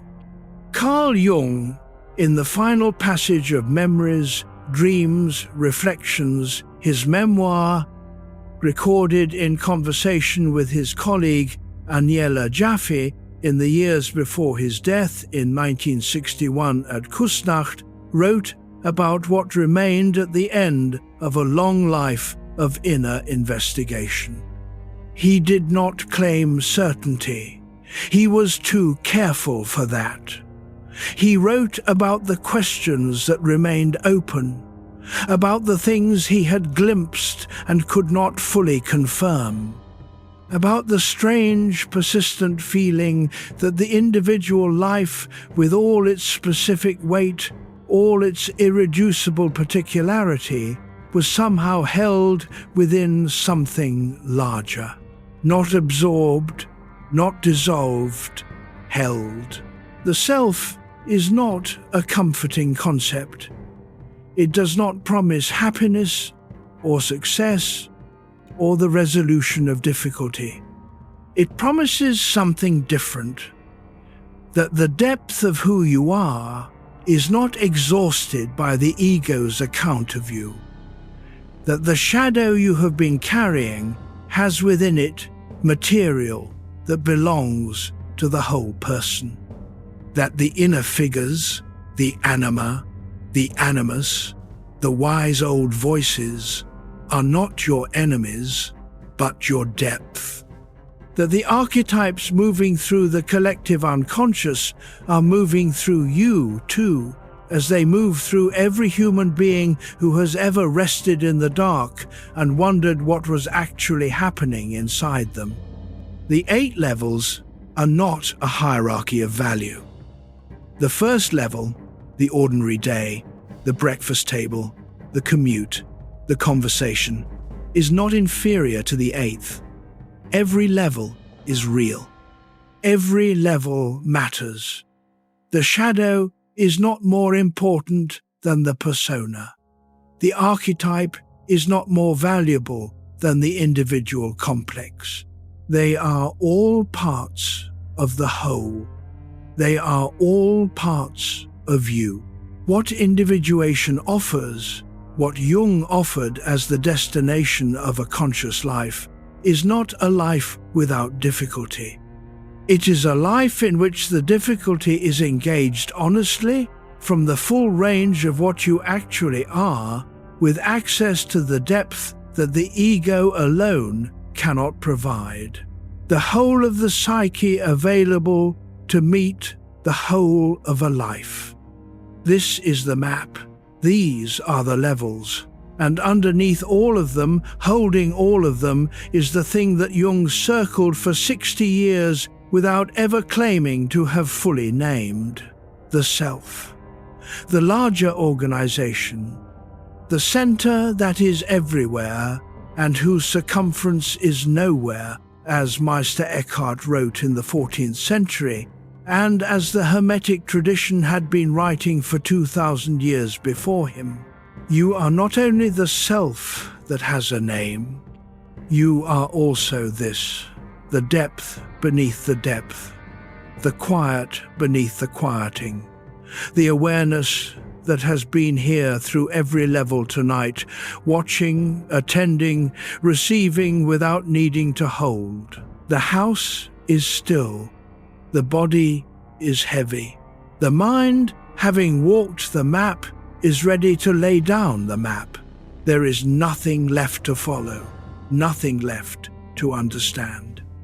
Only this, the warmth of the bed, the weight of the body, the breath moving through you like water through stone, slowly, persistently, without effort. The larger self does not sleep, but the ego can. And under the weight of what has been understood tonight, however imperfectly, however incompletely, the mind that has been managing can finally let go. The room holds you. The depth holds the room. And beneath the depth, something older and quieter than anything we can name is already here, has always been here, will be here after the last thought has passed. Rest in that. Sleep now.